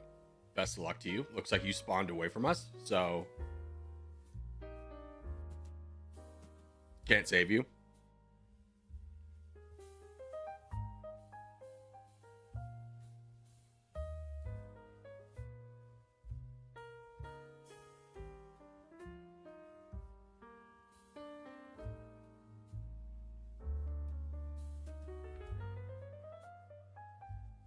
The cat's invading your territory. I don't know what he wants over here. Oh, okay, I kind of know what he wants over here. Is like, I have squirrels that live under the deck, or used to, and I think he keeps wanting to see what the squirrels are up to, the cat. but the dogs don't want the cat in the yard. And it's just like, I don't think either of my dogs are really that violent, but I don't know how they'd react to getting swiped in the face by the cat trying to play defense. Nor do I want to have to explain to the... I just never understand cat owners who let their cats outside. It's like, did you want a pet or not? Like, what is the point of this? It's like, why are you putting such pressure on society as, number one, they're an incredibly invasive species. The world's most invasive species. Number two, why are you putting pressure on, like, me to, like, change the way that my house works so that I can accommodate how your house wants to work?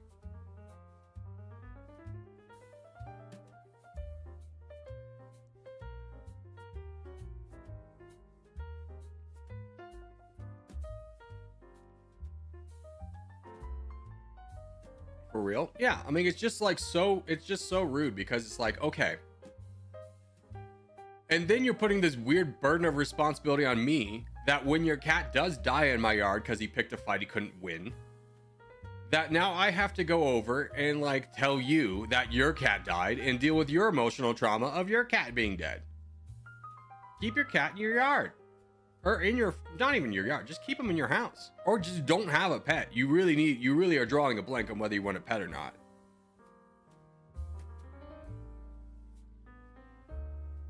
I let my cat go outside. She always comes back and she loves going outside. Yeah, and that's just kind of the insensitivity I'm talking about, is you couldn't possibly imagine a world in which your cat is like not welcome in someone else's like area. Just because your cat can go places doesn't mean that I want your cat in my yard.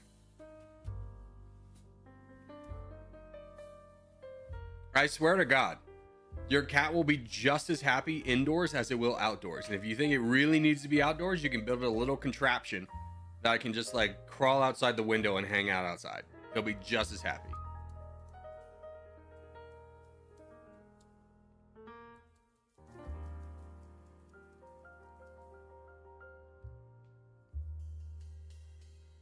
It is just so irresponsible, because I also live next to a major road where people do not abide by the speedway. Like the speed limit here is, I don't know, like 35, and people cruise down it at 50 miles an hour. There's never a cop over here. There's no hesitation. It's just like, just freaking, like, yeah, your cat wants to go outside. Are you going to be that parent that lets their kids scream at the top of their lungs in a restaurant because he wants to? Ugh. We converted our old chicken hut into an outdoor cat area. I love that. I think that's an amazing idea. I don't really care if a cat runs across my yard. I don't care if they sleep on my terrace, to be honest. Yeah, but you can also understand that your choice is not a universal one.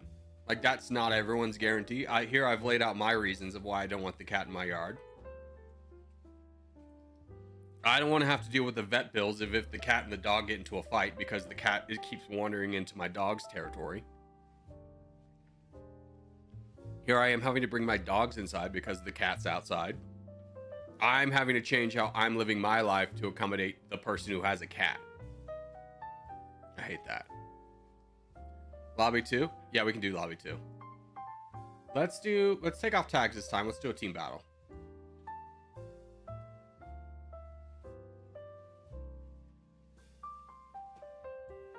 There are some cats that refuse to go inside, though. Are you telling me there's no way for you to control a cat that weighs like 10 pounds? As at least 130-pound human being? There's nothing you could do? It sounds like you probably shouldn't be a pet owner if you don't know how to control your pets.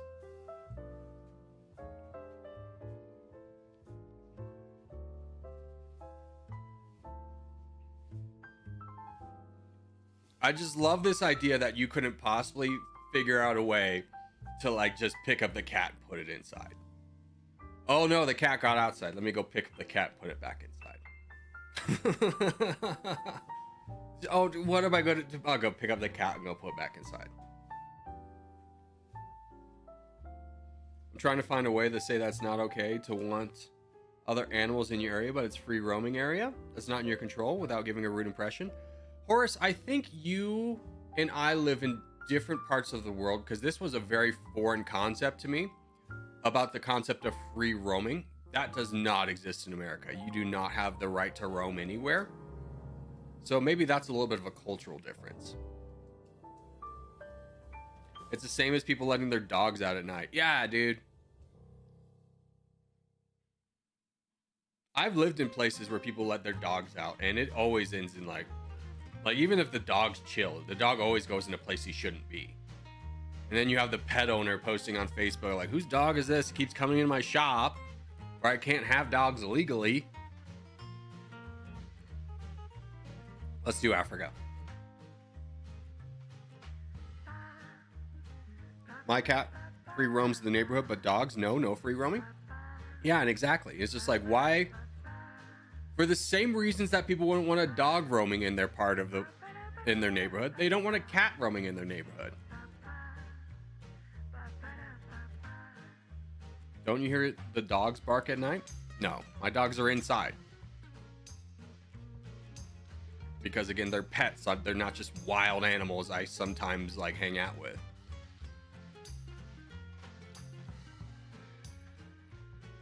All right, good luck, team.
How did we fail so miserably down here in our expansion?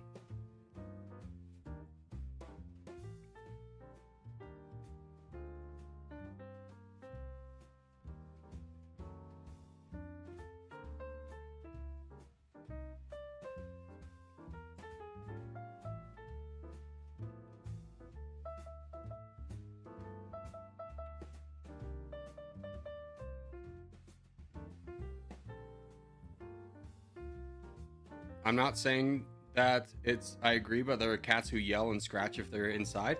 You won't believe this. Dogs have the same problem, and you can train them because, again, they're pets. What, you think there's never been a dog that's been like, I want to go outside? But it hasn't been a good time to go outside?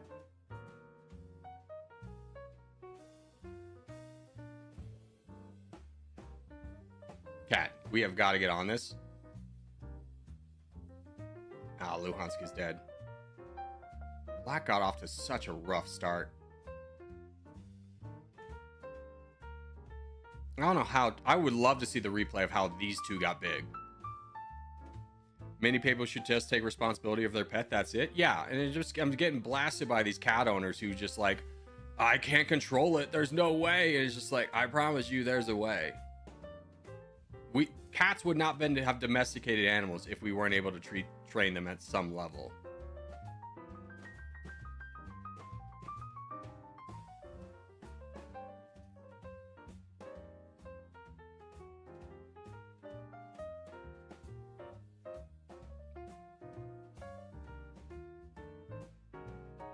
Buddy, God, why would you do that?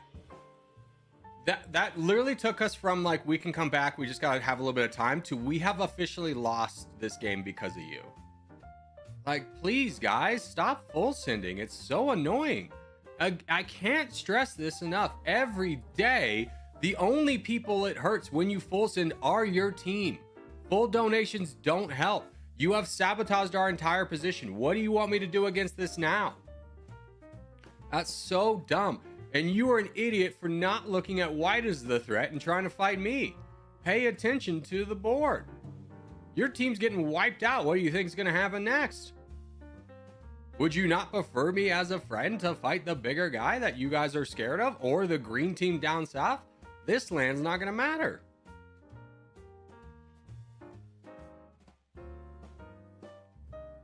Green's definitely not the threat. I'm imagining you're on the green team.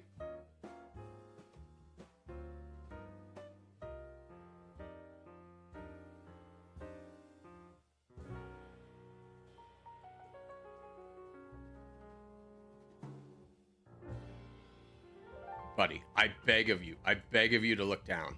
I beg of you to look down. Just zoom out for a minute. Understand that I'm trying to donate to my teammates so we could all fight green.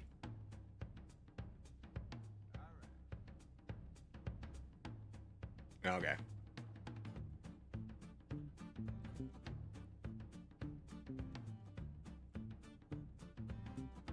Pay attention. I was trying to give land to white. What an idiot. Oh, I gotta take out the streamer. I gotta take out the streamer. My entire team has been blitzed.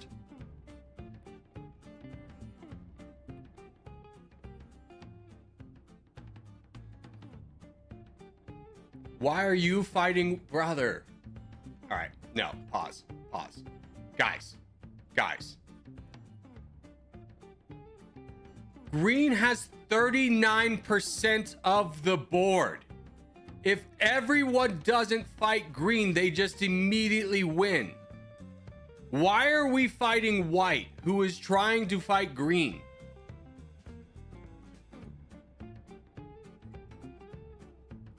If you're Scion, you don't have a way in, right? Is yellow really the contributing factor to the equation? Or could you maybe fight yellow and get a pathway down?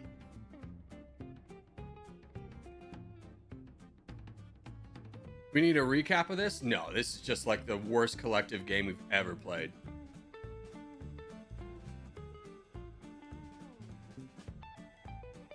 Oh my god, I was on blue. I told one of the guy to attack yellow and knew he was gonna die. Sunglass silly emoji. I mean, I don't see how green really loses this at this point.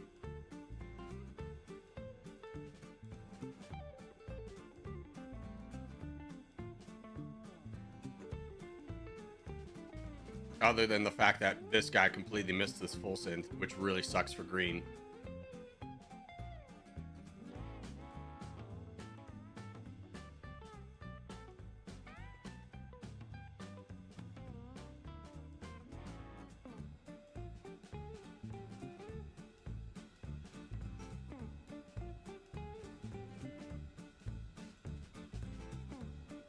Empire, if you would donate, yeah.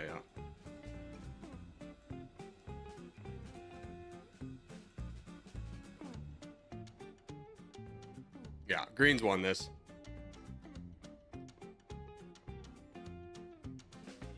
Respect to white. I mean, white was trying to do the best thing for the entire board and was just getting blitzed down by Scion and red.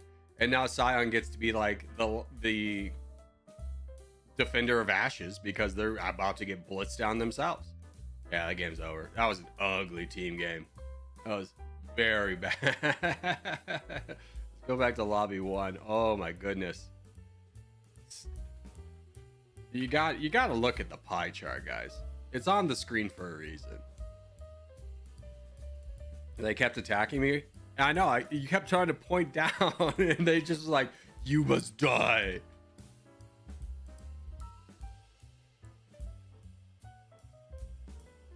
Hey Corgi, it's been a while. How you doing, man? I'm doing well, Forden. How are you? Has been a minute.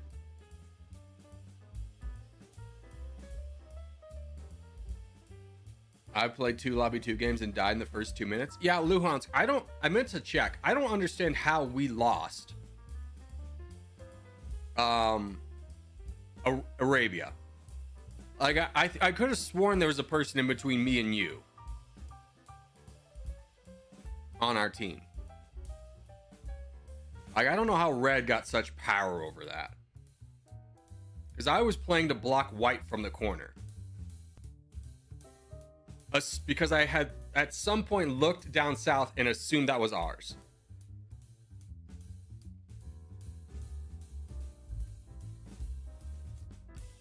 Still two? No, we're in lobby 1.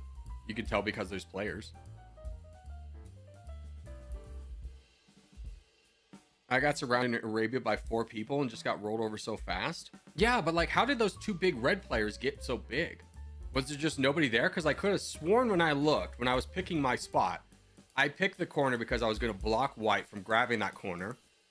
And the only reason I would have picked that was because I thought there was somebody in Arabia.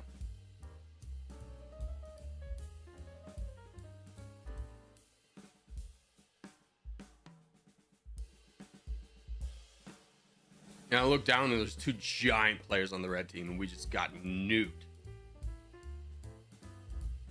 It was just a full lost position.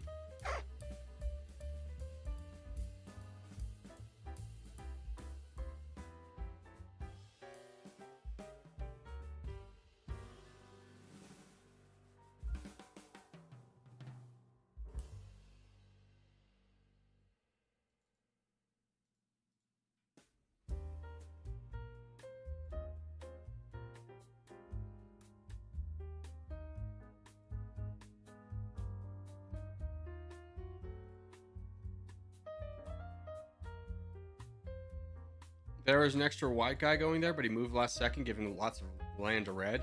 Maybe it was just my bad vision. I could have sworn when I picked my spot, there was one of our teammates down there.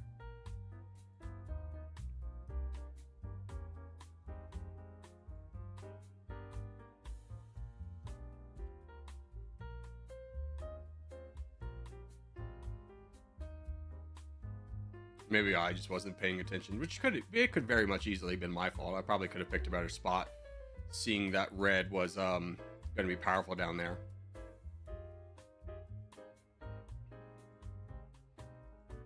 Feel free to charge, boys. You know, anyone.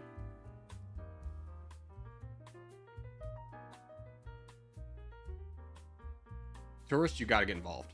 Yeah. This guy's going to be a big threat.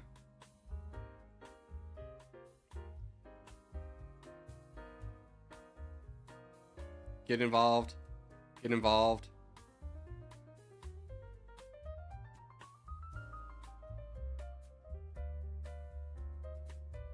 I don't know why this guy's still alive. There we go.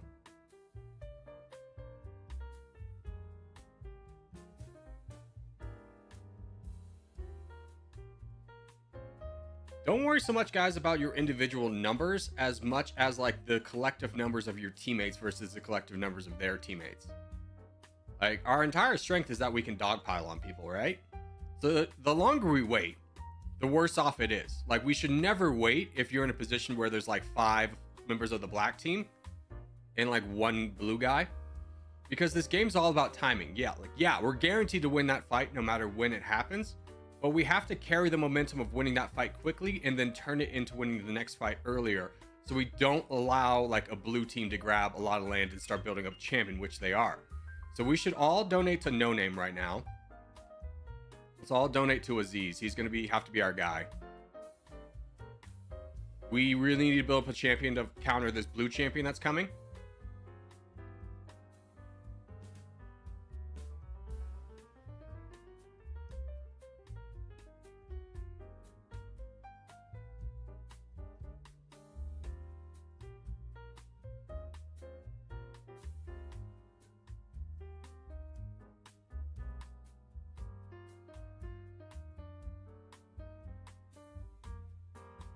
Core game is if a lobby 2 game I've played, my team chose in the same spot as you and stalemate against you.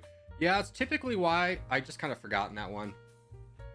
I need to like hold off my spawn, picking my spot, because people will go like right against me and be like they want to fight me, and it's like it's fine, but then we just stalemate against each other and we all die.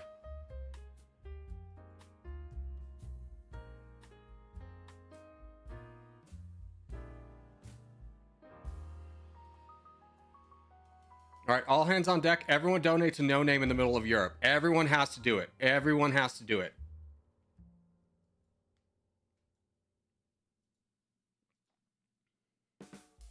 I don't know if this is the real Aziz or not, but we're going to play it like it is.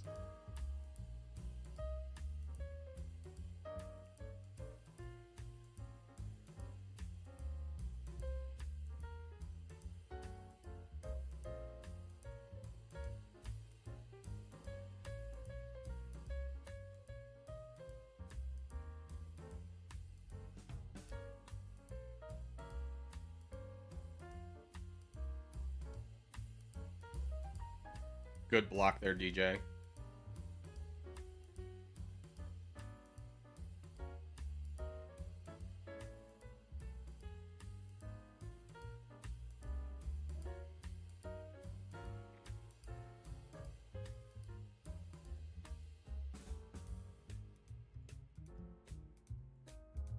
Could you imagine if this game had friendly fire? It would just be so toxic, right? Like, oh, you cut me off, so I'm going to spend the rest of the game making sure that we both lose. Is essentially what the game would become.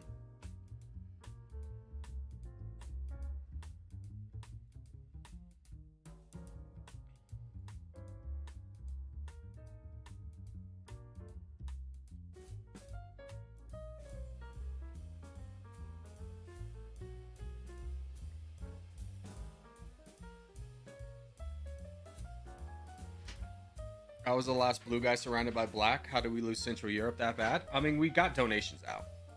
Central Europe was never going to be your team's strength.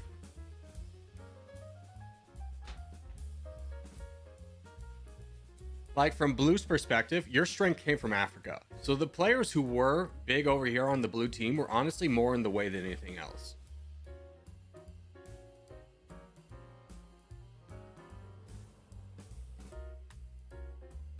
This guy was not big. He was a little bit of a distraction. But the strength was always going to come up from over here.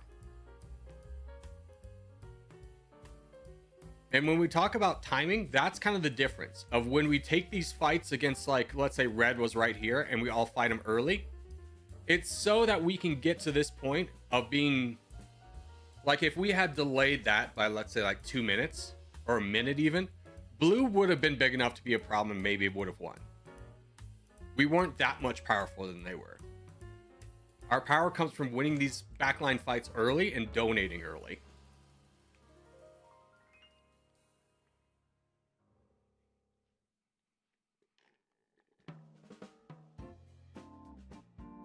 All right, let's try another team game. Let's try this again. In lobby 2. Try and make it a good game, follow good principles, look at the pie chart. If someone is above 35, if one team's above 35%, that should be everyone's target. If it's my team, if it's anyone else's team, that should be everybody's target. I'm gonna be right back. I'm just gonna use the bathroom. Yeah, don't full send. Yeah, don't full send on, for your team will not benefit from you full sending.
Okay.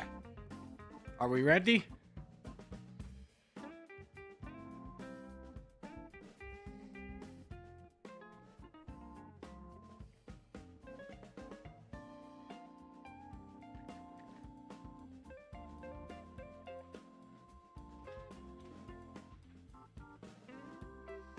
Let's do... Asia's a little bit too small. What's up, Kraft? How are you?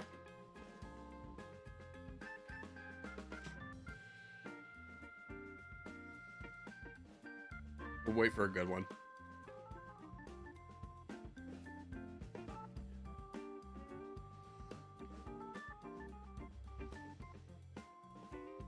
Yeah, we'll make sure we take off tags so that we don't get... We're trying to do a big team game. We don't want to have that limited down to a smaller team.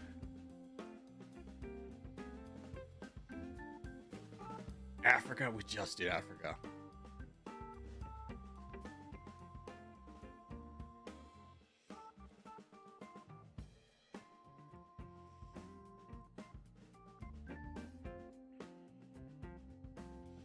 Corgi, where do you send games? Corgi Circus replays. It's in the description of every video or every replay video. We'll do South America. I don't think we did Africa. Yeah, we just did Africa. That was the one that like everyone let green just dominate.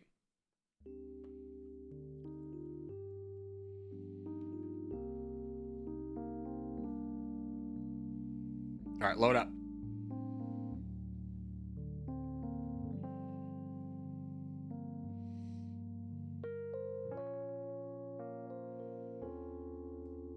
Great to South America. Yeah, I think I said South Africa, but I meant South America. What's up, Ranger? What's up, buddy? Which way should we play?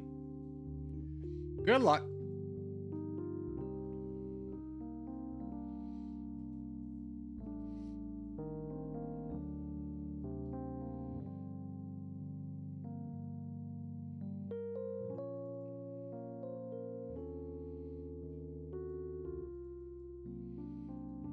Blue's got cohesion.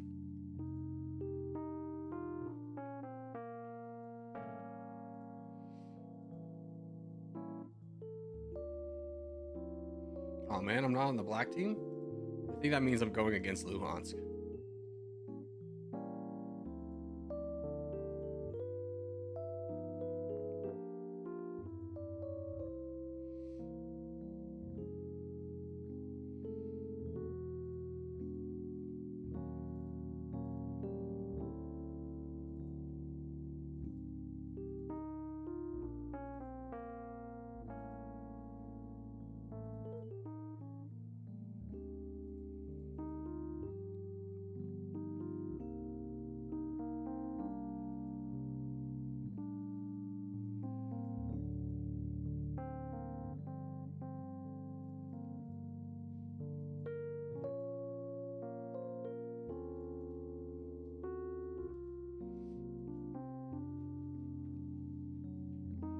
Oh yeah, I was just in my own little corner. Forgot to...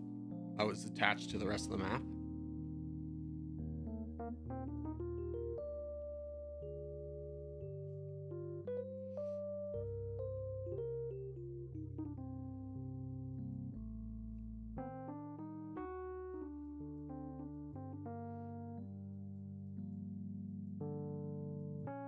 Oh, did Luhansk not make it in this one? It looks like he's not here.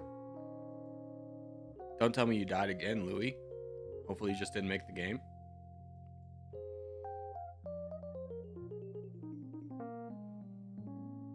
Oh, there he is. Thank you.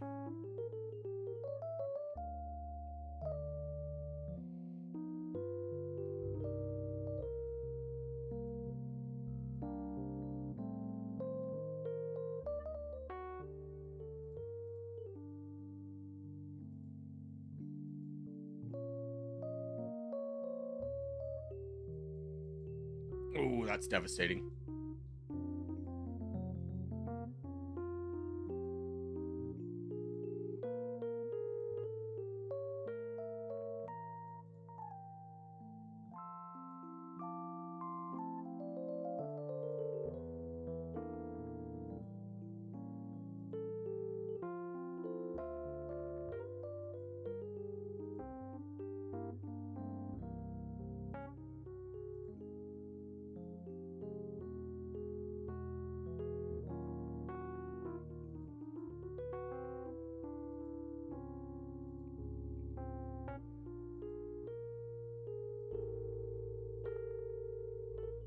taking out green could be a risk. He's threatening to boom, which I honestly don't care that much about. There we go. Blurry's right on it. Everyone else is later on the reaction. That worked out really well for us.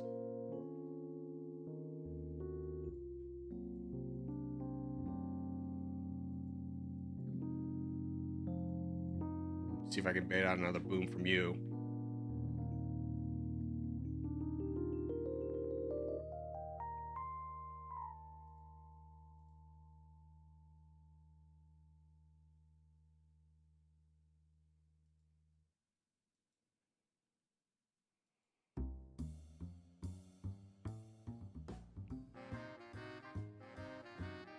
All right, now blue's kind of figure out where we want to push to. We could, but I'm afraid that would strengthen black too much. I think our best option is pushing down south.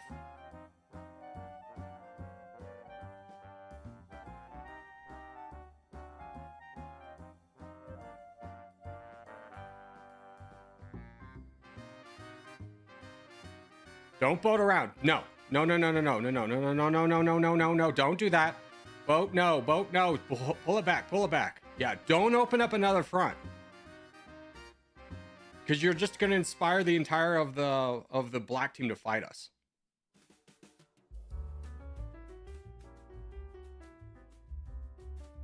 I'm kind of down blurry. White is getting a little strong. Yes, fight me. Fight me. Don't worry about blurry.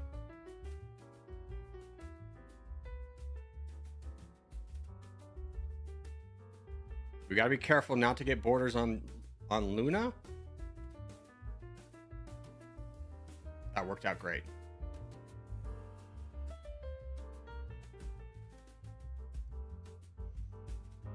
We just, yes, keep pushing down south. This is working out for us.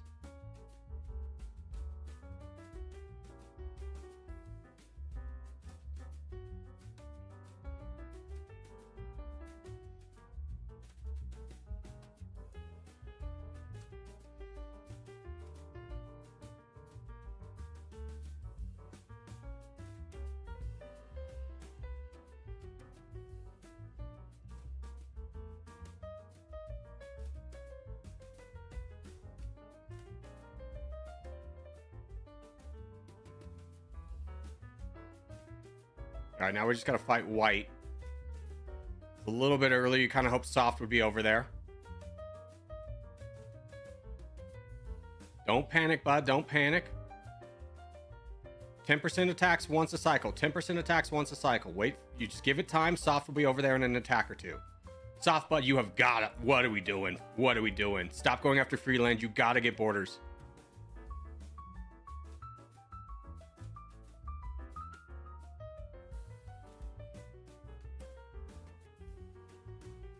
Now we just all collapse on Luna.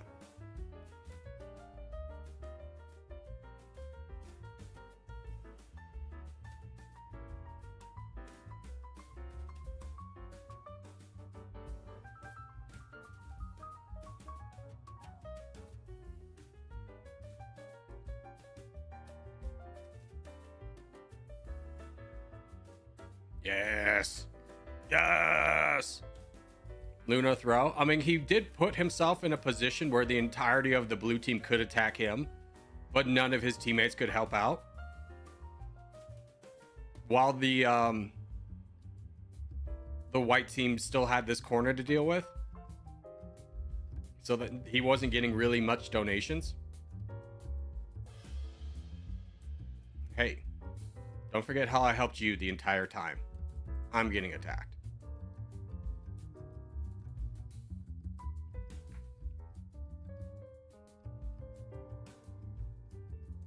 Or join in. We take them out.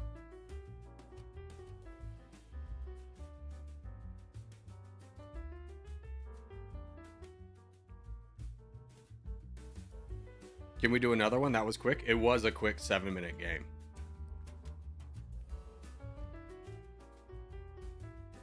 DJ should have gone up into black so our teammates would have been donators. Yeah, I understand the appeal of trying to outrace the blue team, but none of the white players could really ever freely donate because they had this black quadrant up here.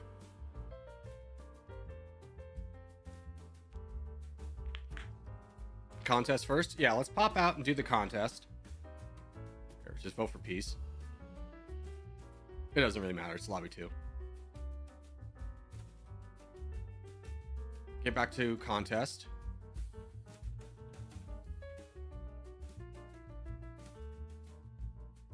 Oh, I just missed it.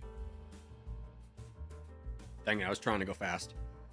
Well, then let's just do another lobby 2 team game.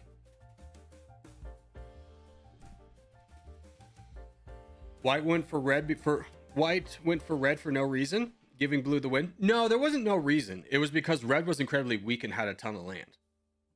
If the timing was slightly different, it would have been an excellent move.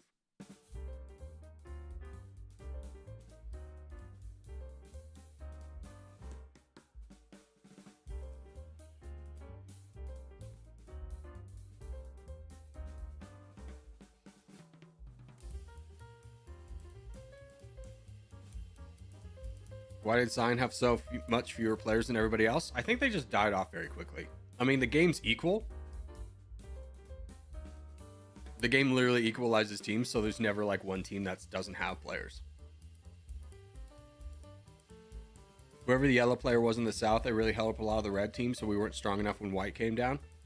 I mean, yellow's playing for the win too, so, you know, good on him for picking a sabotaging position that influenced you guys so much. Ooh, Scandy, dude. Let's do Scandy. But yeah, yellow team didn't have a lot of cohesion. They didn't really get a chance to fight.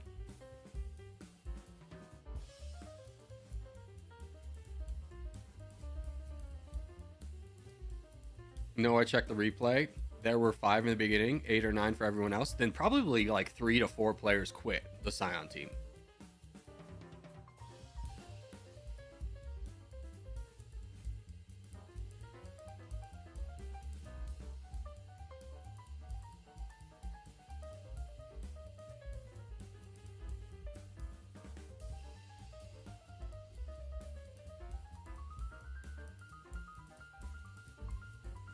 Oh, no.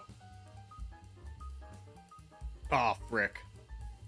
I'm sorry. I lost track of time. I thought I had a couple extra seconds. I was trying to go up here,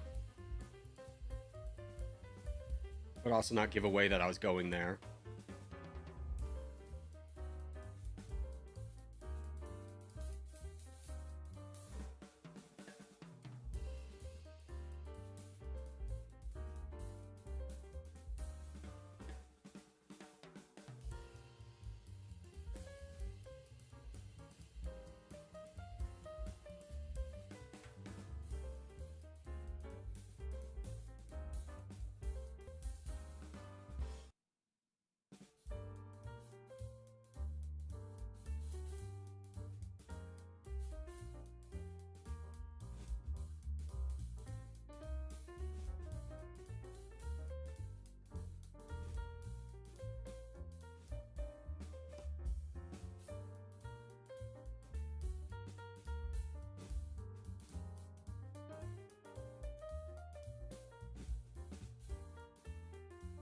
I can wedge for a little bit.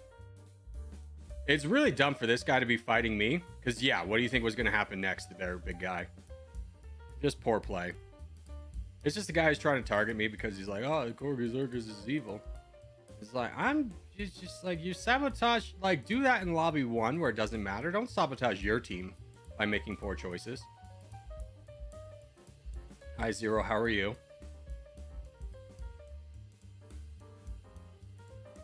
Yeah, if I'd gone up here, I could have sabotaged Luna's position and the green teams. It was, honestly, when we were looking at black team's position, I failed us. I needed to click there. I just messed up. Like, I think the black team specifically loses because of me.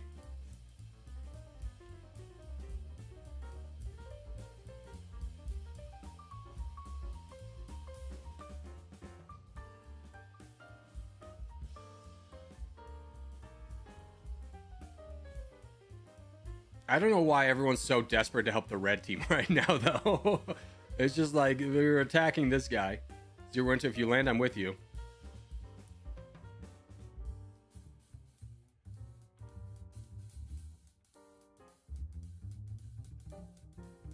The targeting right now is absolutely ridiculous.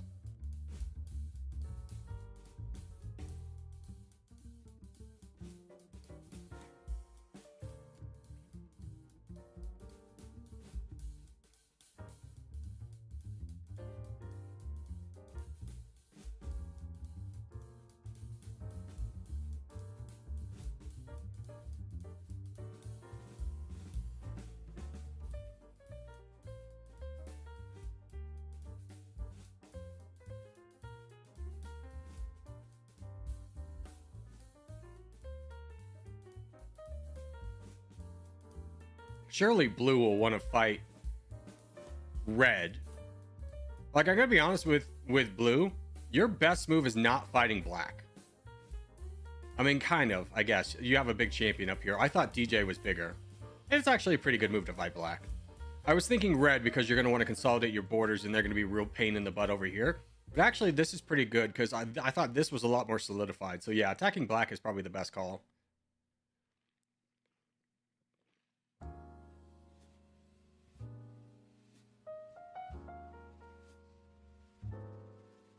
Yeah, there is a lot of pressure on you, Zero Winter, when this would have been a much better target when he had like 500,000 troops.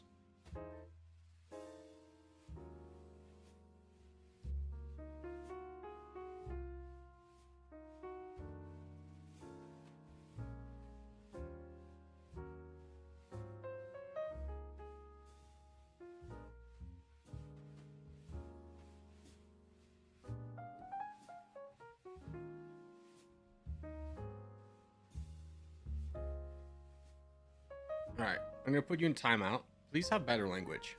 You can say that sentence in a nicer way. But yeah, I did get absolutely blown up. I did sabotage the entirety of the black position by not picking a better spot. Well, literally getting stream sniped right away, even though I random spawned by that one guy, was absolutely devastating. We're talking about like making himself lose so that he could make me lose. Didn't help that our second biggest player was sitting on max.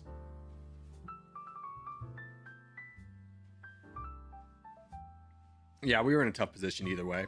I don't know if we can really... If we're going to blame anyone on the black team, it's definitely my fault. I picked a really bad spot. And we didn't really have anything to back up on.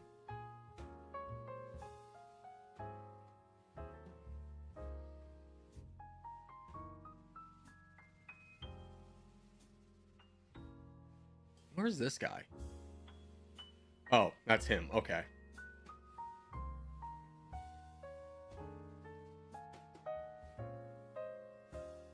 Yeah, I like the switch from yellow to fighting this guy, because it just strengthens your entire back lines. It can turn blurry into a donator, because yellow really doesn't have a donator right now.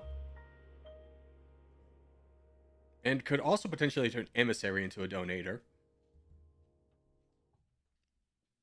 Blue's position's been compromised by red. They weren't quite able to connect up here fast. And red's going to want to push this way because they got nothing over here. Although it is debatable about when do you start wanting to try and hold off the crown, even though nobody really can help you do that right now. It's a tough position for red.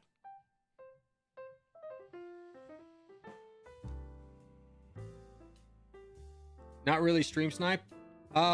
Here's why I'm saying I was stream sniped even though I wasn't, is because I recognized the name as someone who constantly would do that. So, did I get stream sniped in the traditional sense that he's purposely spawned on top of me? No, we both got I got unlucky, he got lucky. And he's the kind of guy who always just, whenever he's next to streamer, just full sends him. So that's kind of why I was inferring he was a stream sniper, is because he's done that before. It's been a pretty prevalent pattern.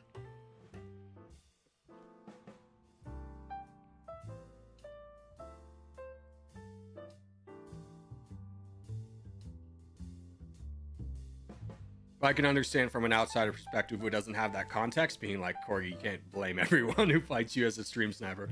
No.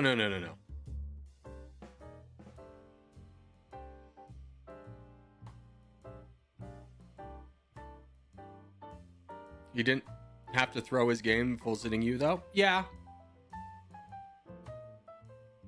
Like both our smartest position would have been allying with each other because we were both surrounded by red.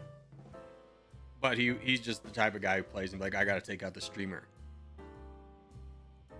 I see. I said that because I've seen really dumb plays like that made. That makes you scratch your head. Yeah. No, I totally understand. That could have just been a dumb play, but with the context of I recognize the name, he's been doing this for quite some time. Can we do another one? I've only had bad games. Yeah, Luhans, you've had uncharacteristically bad games.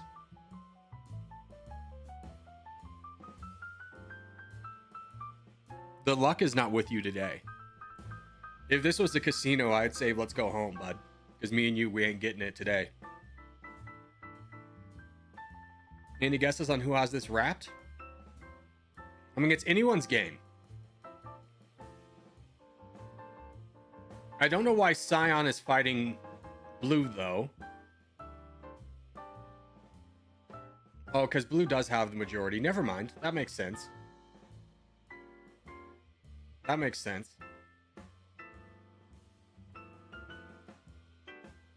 Uh-oh. Never mind. That guy's got 4 million. I thought he had 400,000. That can be devastating, though. Yeah, Cornbread has to dedicate a lot of troops to closing that off, and he does, but it's going to be at his own detriment. Scion, I like this boat, because if you could get down here, you can basically let these two equalize while you tear apart the entirety of the blue team. So, like, you give a push, and I think if you boat through this lake, you can get... Yeah! Exactly what you want. That's a smart play. And he recognizes that as very devastating. It's a good play on Dave, blocking that off.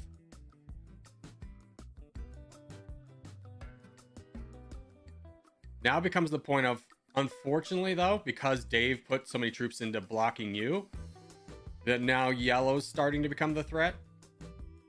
That was a good play. I think if I maybe didn't call it out, you would have had it, but at the same time, like, it's just the price of playing while streaming.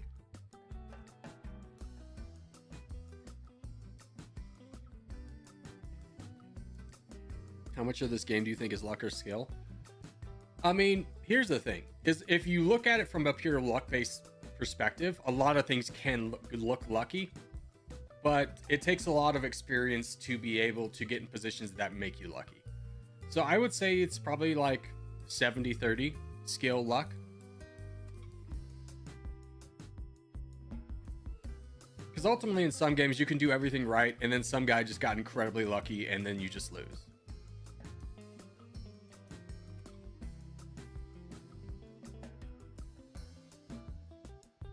But I feel like the biggest difference you'll see in a game like this versus a game that you'll see just regularly online is that people don't just give up and they don't settle for second place. Which means someone in like third or fourth position can still come back and win the game.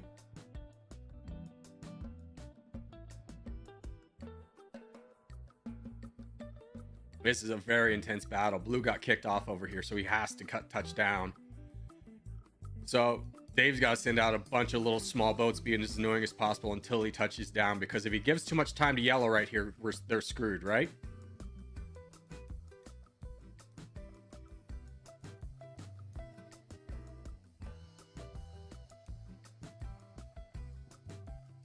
I think it's mostly skill. No, some people just get lucky. You just haven't played enough to be like winning all your battles skillfully and then look up and be like, oh, okay. Someone has 60% of the board already, and I didn't ever have a chance to do anything about that. I salute Red for fighting in a no-win position. I mean, he's doing well. Who is this? Orgree? I mean, he's played well.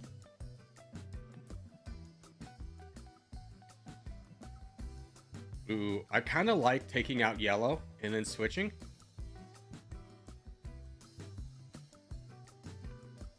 Blue should take a moment to knock down red, though, right? So we can make sure that everyone back here is free to donate. That's his strongest move. Let what's going to happen over here. It doesn't even really matter if you get kicked off at this point. Ah, good switch, Scion.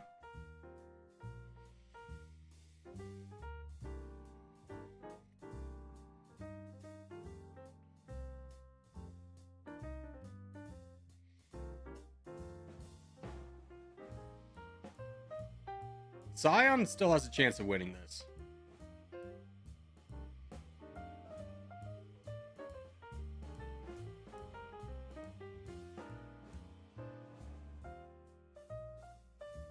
Yeah. I was about to say, why you got a little bit of a balance? Might as well finish off yellow.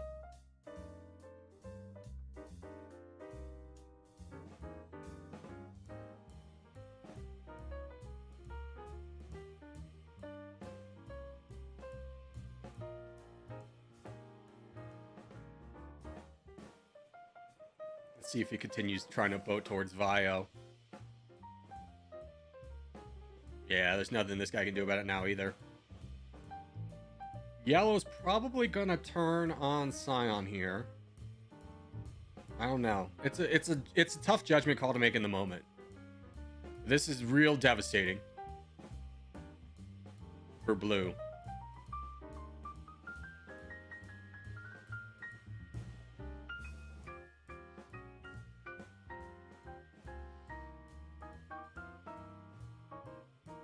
Cornbread has a lot of troops, though.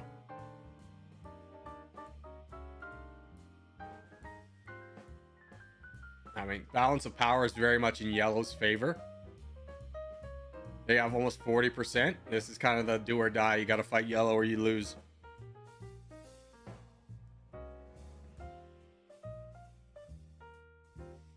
I'm not sure red did donate to its best target. Yep, red was put in a tough position where they had their strongest players over here, but they were backed up against the crown, who was choosing to fight down here. So I don't think you can really say red played poorly as much as they got unlucky. Because if yellow had decided we're going to push up north instead, then their position would be winning.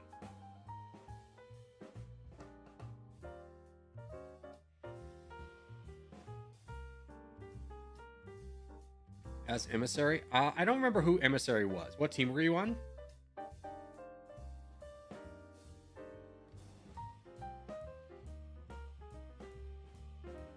Yellow?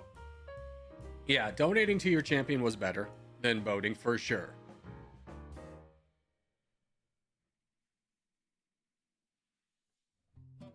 Blue is the threat now? Yeah, I mean, yes and no. I would still argue yellow, because most of blue's strengths can be wiped out with Scion just taking a couple attacks over here. Ideally, you get these two balanced, and then Scion continues to fight blue, which they're pretty much balanced. So I would just, as Scion, fight down the rest of blue's donation base. I mean, that's how you play third, is you get these two in a squabble of equal size, so they stalemate out, and you take out his teammates.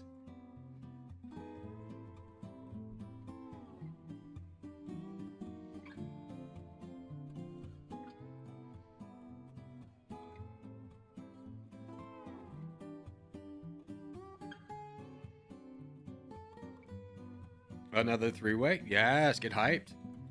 What is blue doing? I mean, he's trying his best. He's in a tough position.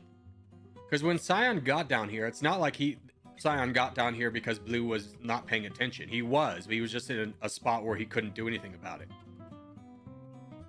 You can't really look at this game and look at anyone and be like, they played poorly. Everyone's just playing well.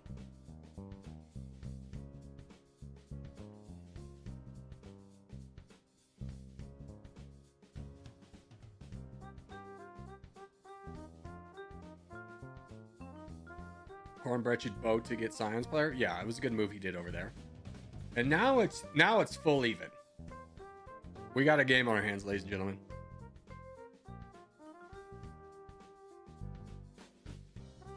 Who's gonna wear out first? We'll play this again to the 25-minute mark. If the game doesn't end before that.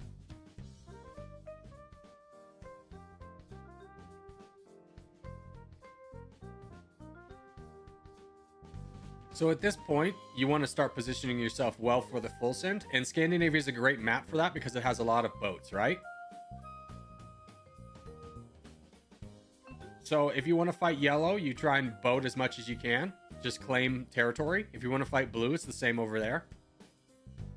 Big attack from blue, though.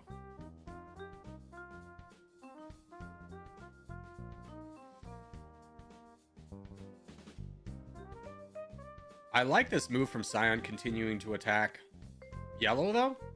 Just because he already has such good borders over here. Means that he stands to gain a lot out of this. Now there's blue attacking. Yep, good switch.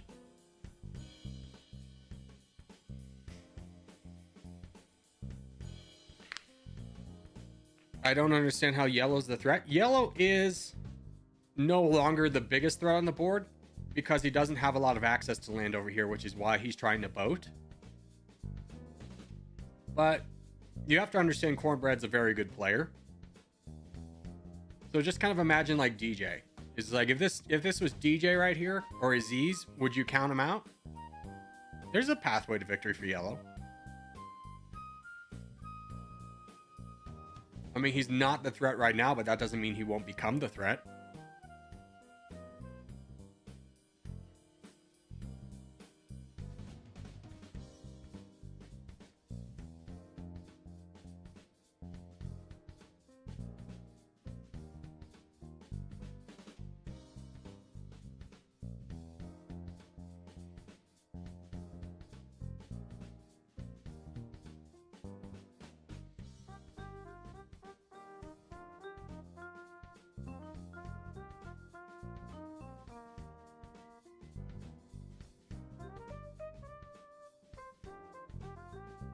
Yellow's got a boat back. Yeah, it's tough. He keeps getting kicked off.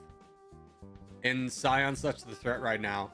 I mean, he could potentially boat and try and grab more land over here instead of just directly attacking.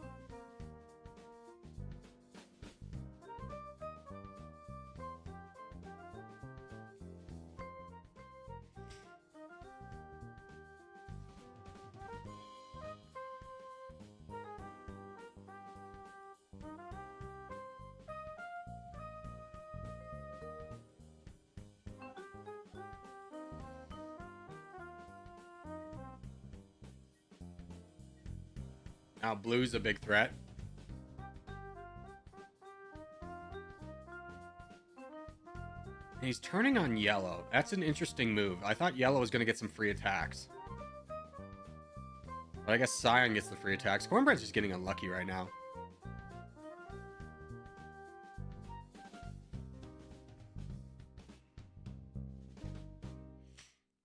Ooh, I will be right back. I'll let you guys continue watching this. Three-way battle. BRBs.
Oh, just in time. Just in time. 10 seconds left. 8, 7, 6, 5, 4, 3, 2, 1. Dude, I told you cornbread was a threat. Holy cow. Too early. Too early. Cornbread wins, ladies and gentlemen. Well done to yellow. That was a good one. That was a good one.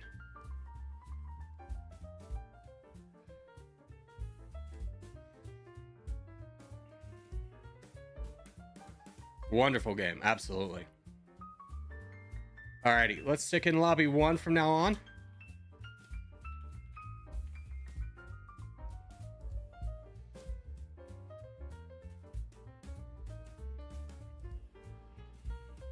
We won contest? Nice, good to hear. And let's do Africa. You should do full sends at like 24:56. Yeah. You got to give it 4 seconds to develop. It was just a little early. But now you know about the timing.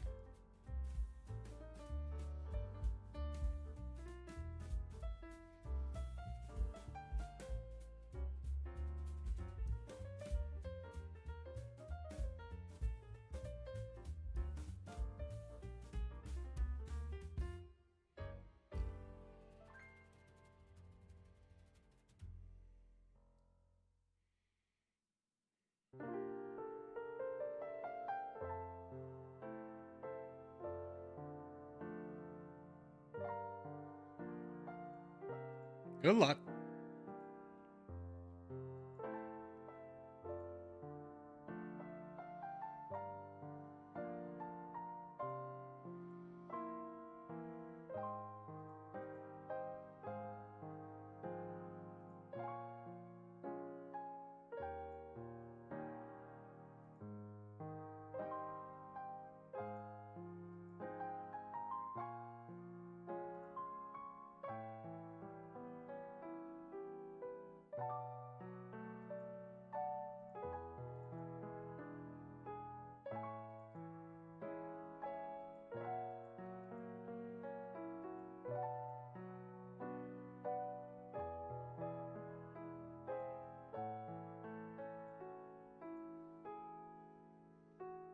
Join me, brother.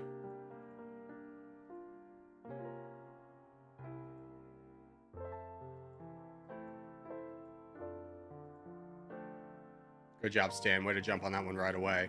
In fact, can you also fight? I can't tell you to go down. Can you fight the crown too? If this guy wants to keep fighting me, he'll just unlock this guy, which doesn't matter.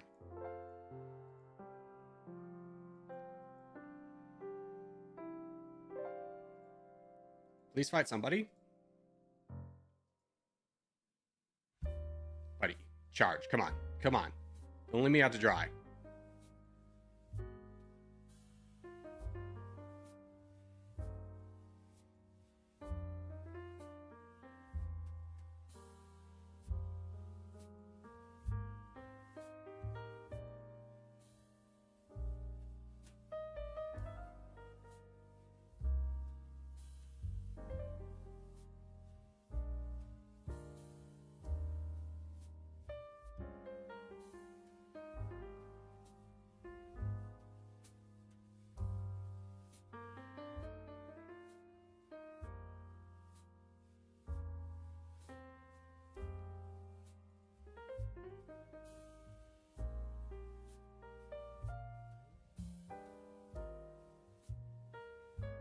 Munch. Let's go.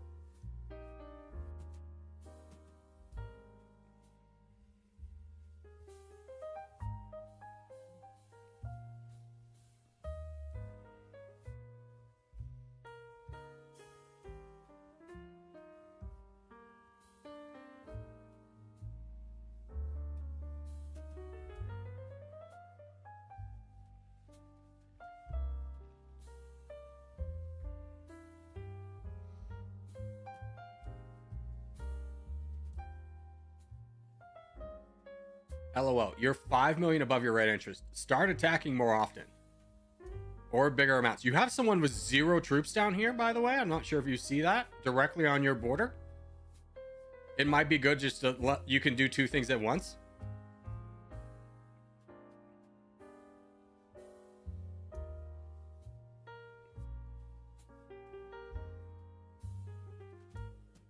You have a real shot at being the crown. You just need to be aggressive.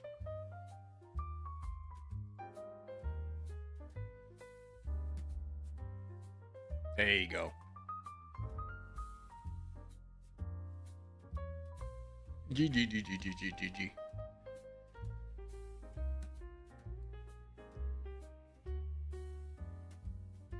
Well done.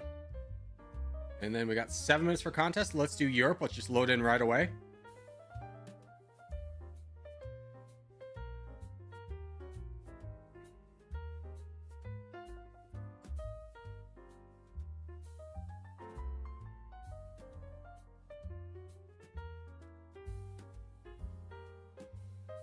Let's check out a guy called Corgi Hater. Sure.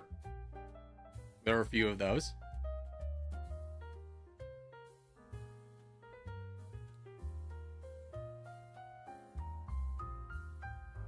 Oh, we're blue this time. That's a surprise.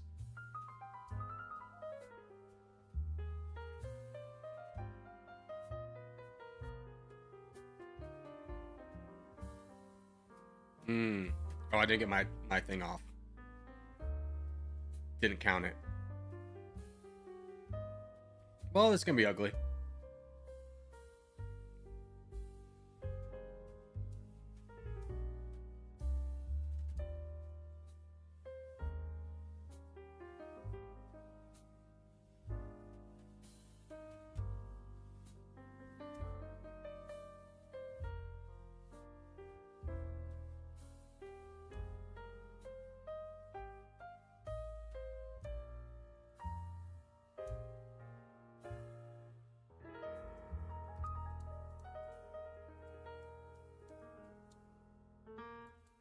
Hello.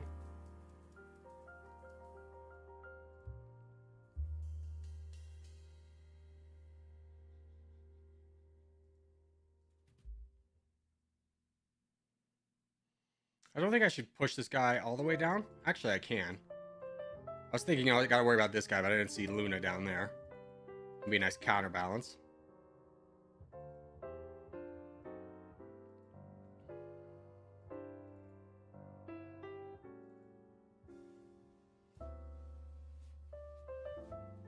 Join me, brethren. We ignore the southern guy, we go for the northern guy. Terror, join us. Join us, Terror.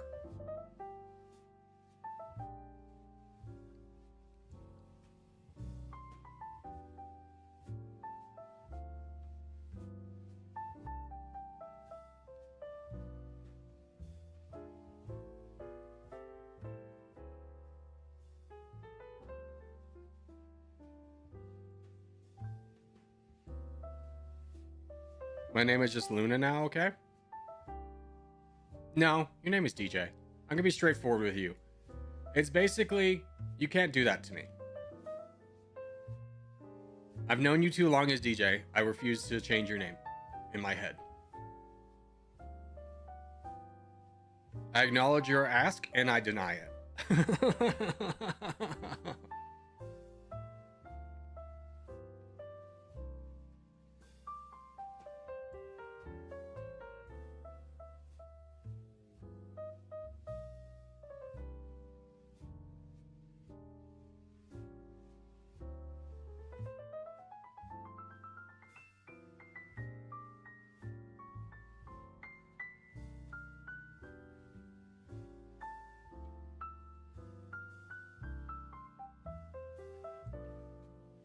You keep calling me Luna?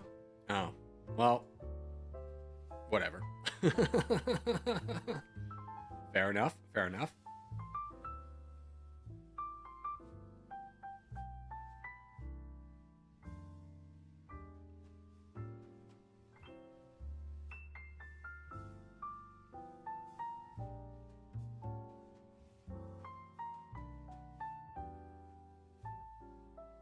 Is this IDF? That's DJ.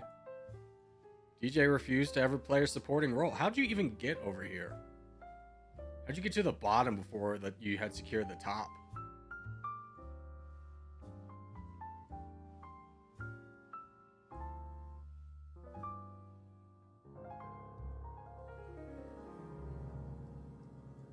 Never question anything. Fair. I love how Super France is mostly in Germany. I got you, bro. I got you, Books. You fight the good fight. Fight him, Books. Keep going, Books. He's out of troops, Books. Push.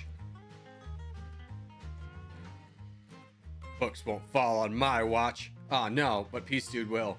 No, Peace Dude. No, not everybody. Full send him, Books. Full send him. Full send him. We'll refill you. Full send. Send everything. Let's go. Contest in 2 minutes. I think we'll be fine. GG. Yay.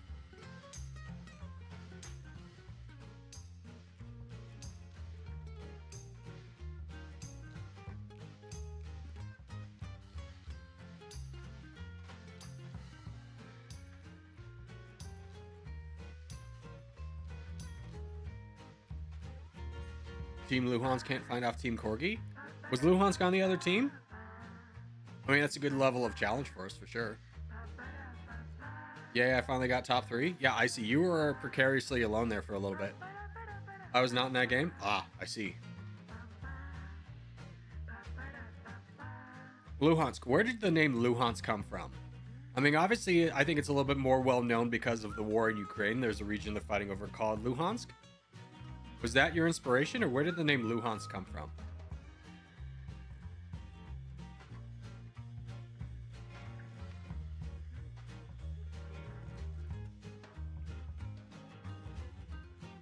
And Donsk? Yeah. And Donsk too is another region. Oh, contest is up. Scandinavia. I'm in. Let's do this. It's a Scandi contest. DJ, get hyped. We go bottom right, boys.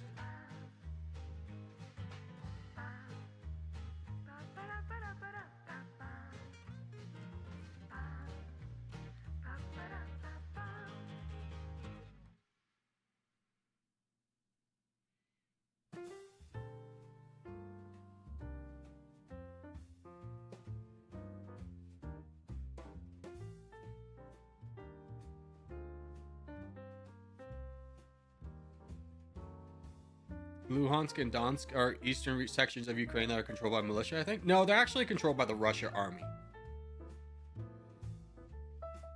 So I was first Corgi Russia, then I changed it to Latvia, and I like the name with an L as it the first letter, but other people were using it, so I chose Luhansk. Fair enough.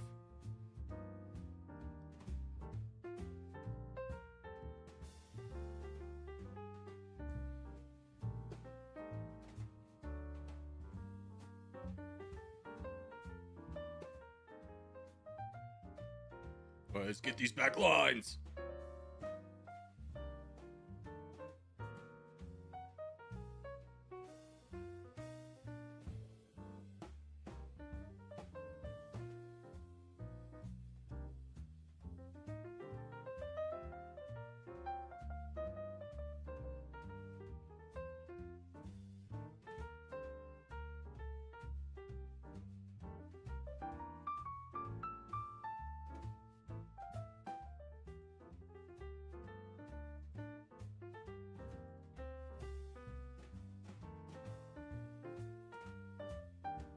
And done. I'm done. Dude, look at my borders, though. Look at these straight old lines.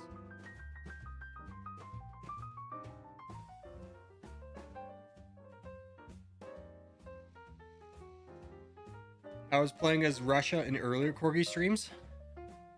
Yeah, I don't think I knew you at that point. I don't ever remember Corgi Russia.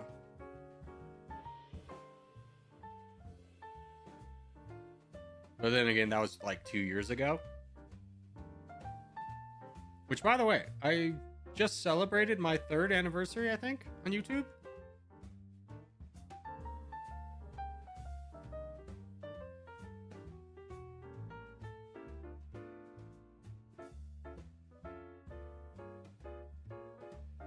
Yeah, just celebrated 3 years. Let's go.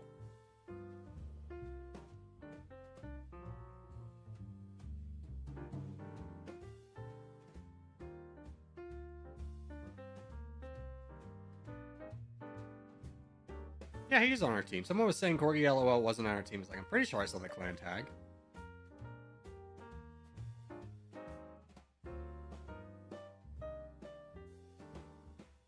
Was there a celebration stream? I'm gonna be straightforward with you. I forgot. I forgot when the first uploaded. It just says 3 years ago. Can I figure it out? Because like I created the account like 3 months before I started uploading. If I go to the dashboard or the analytics and I go lifetime. First video was on I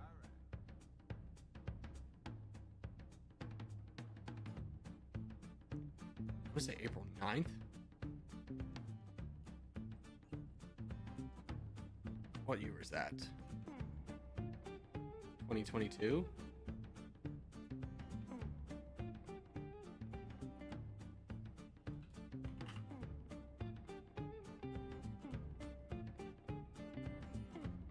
First video was on April 8th. April 8th is the anniversary. I missed it.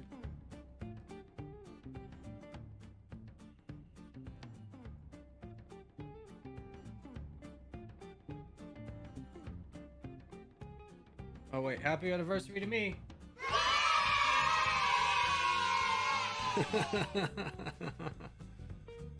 Let's go. I'm gonna put that in the calendar. Maybe I'll remember next time. Let's put that in the calendar. April 8th.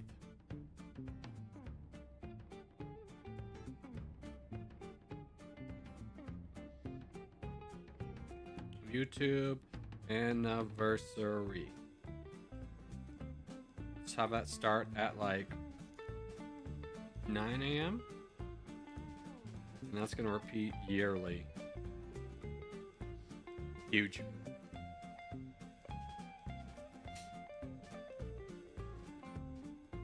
Well done. Alrighty, boys, but that is going to do it for today. Thanks, guys, for being here. Hope you had fun. I had a lot of fun. I'll see everybody tomorrow.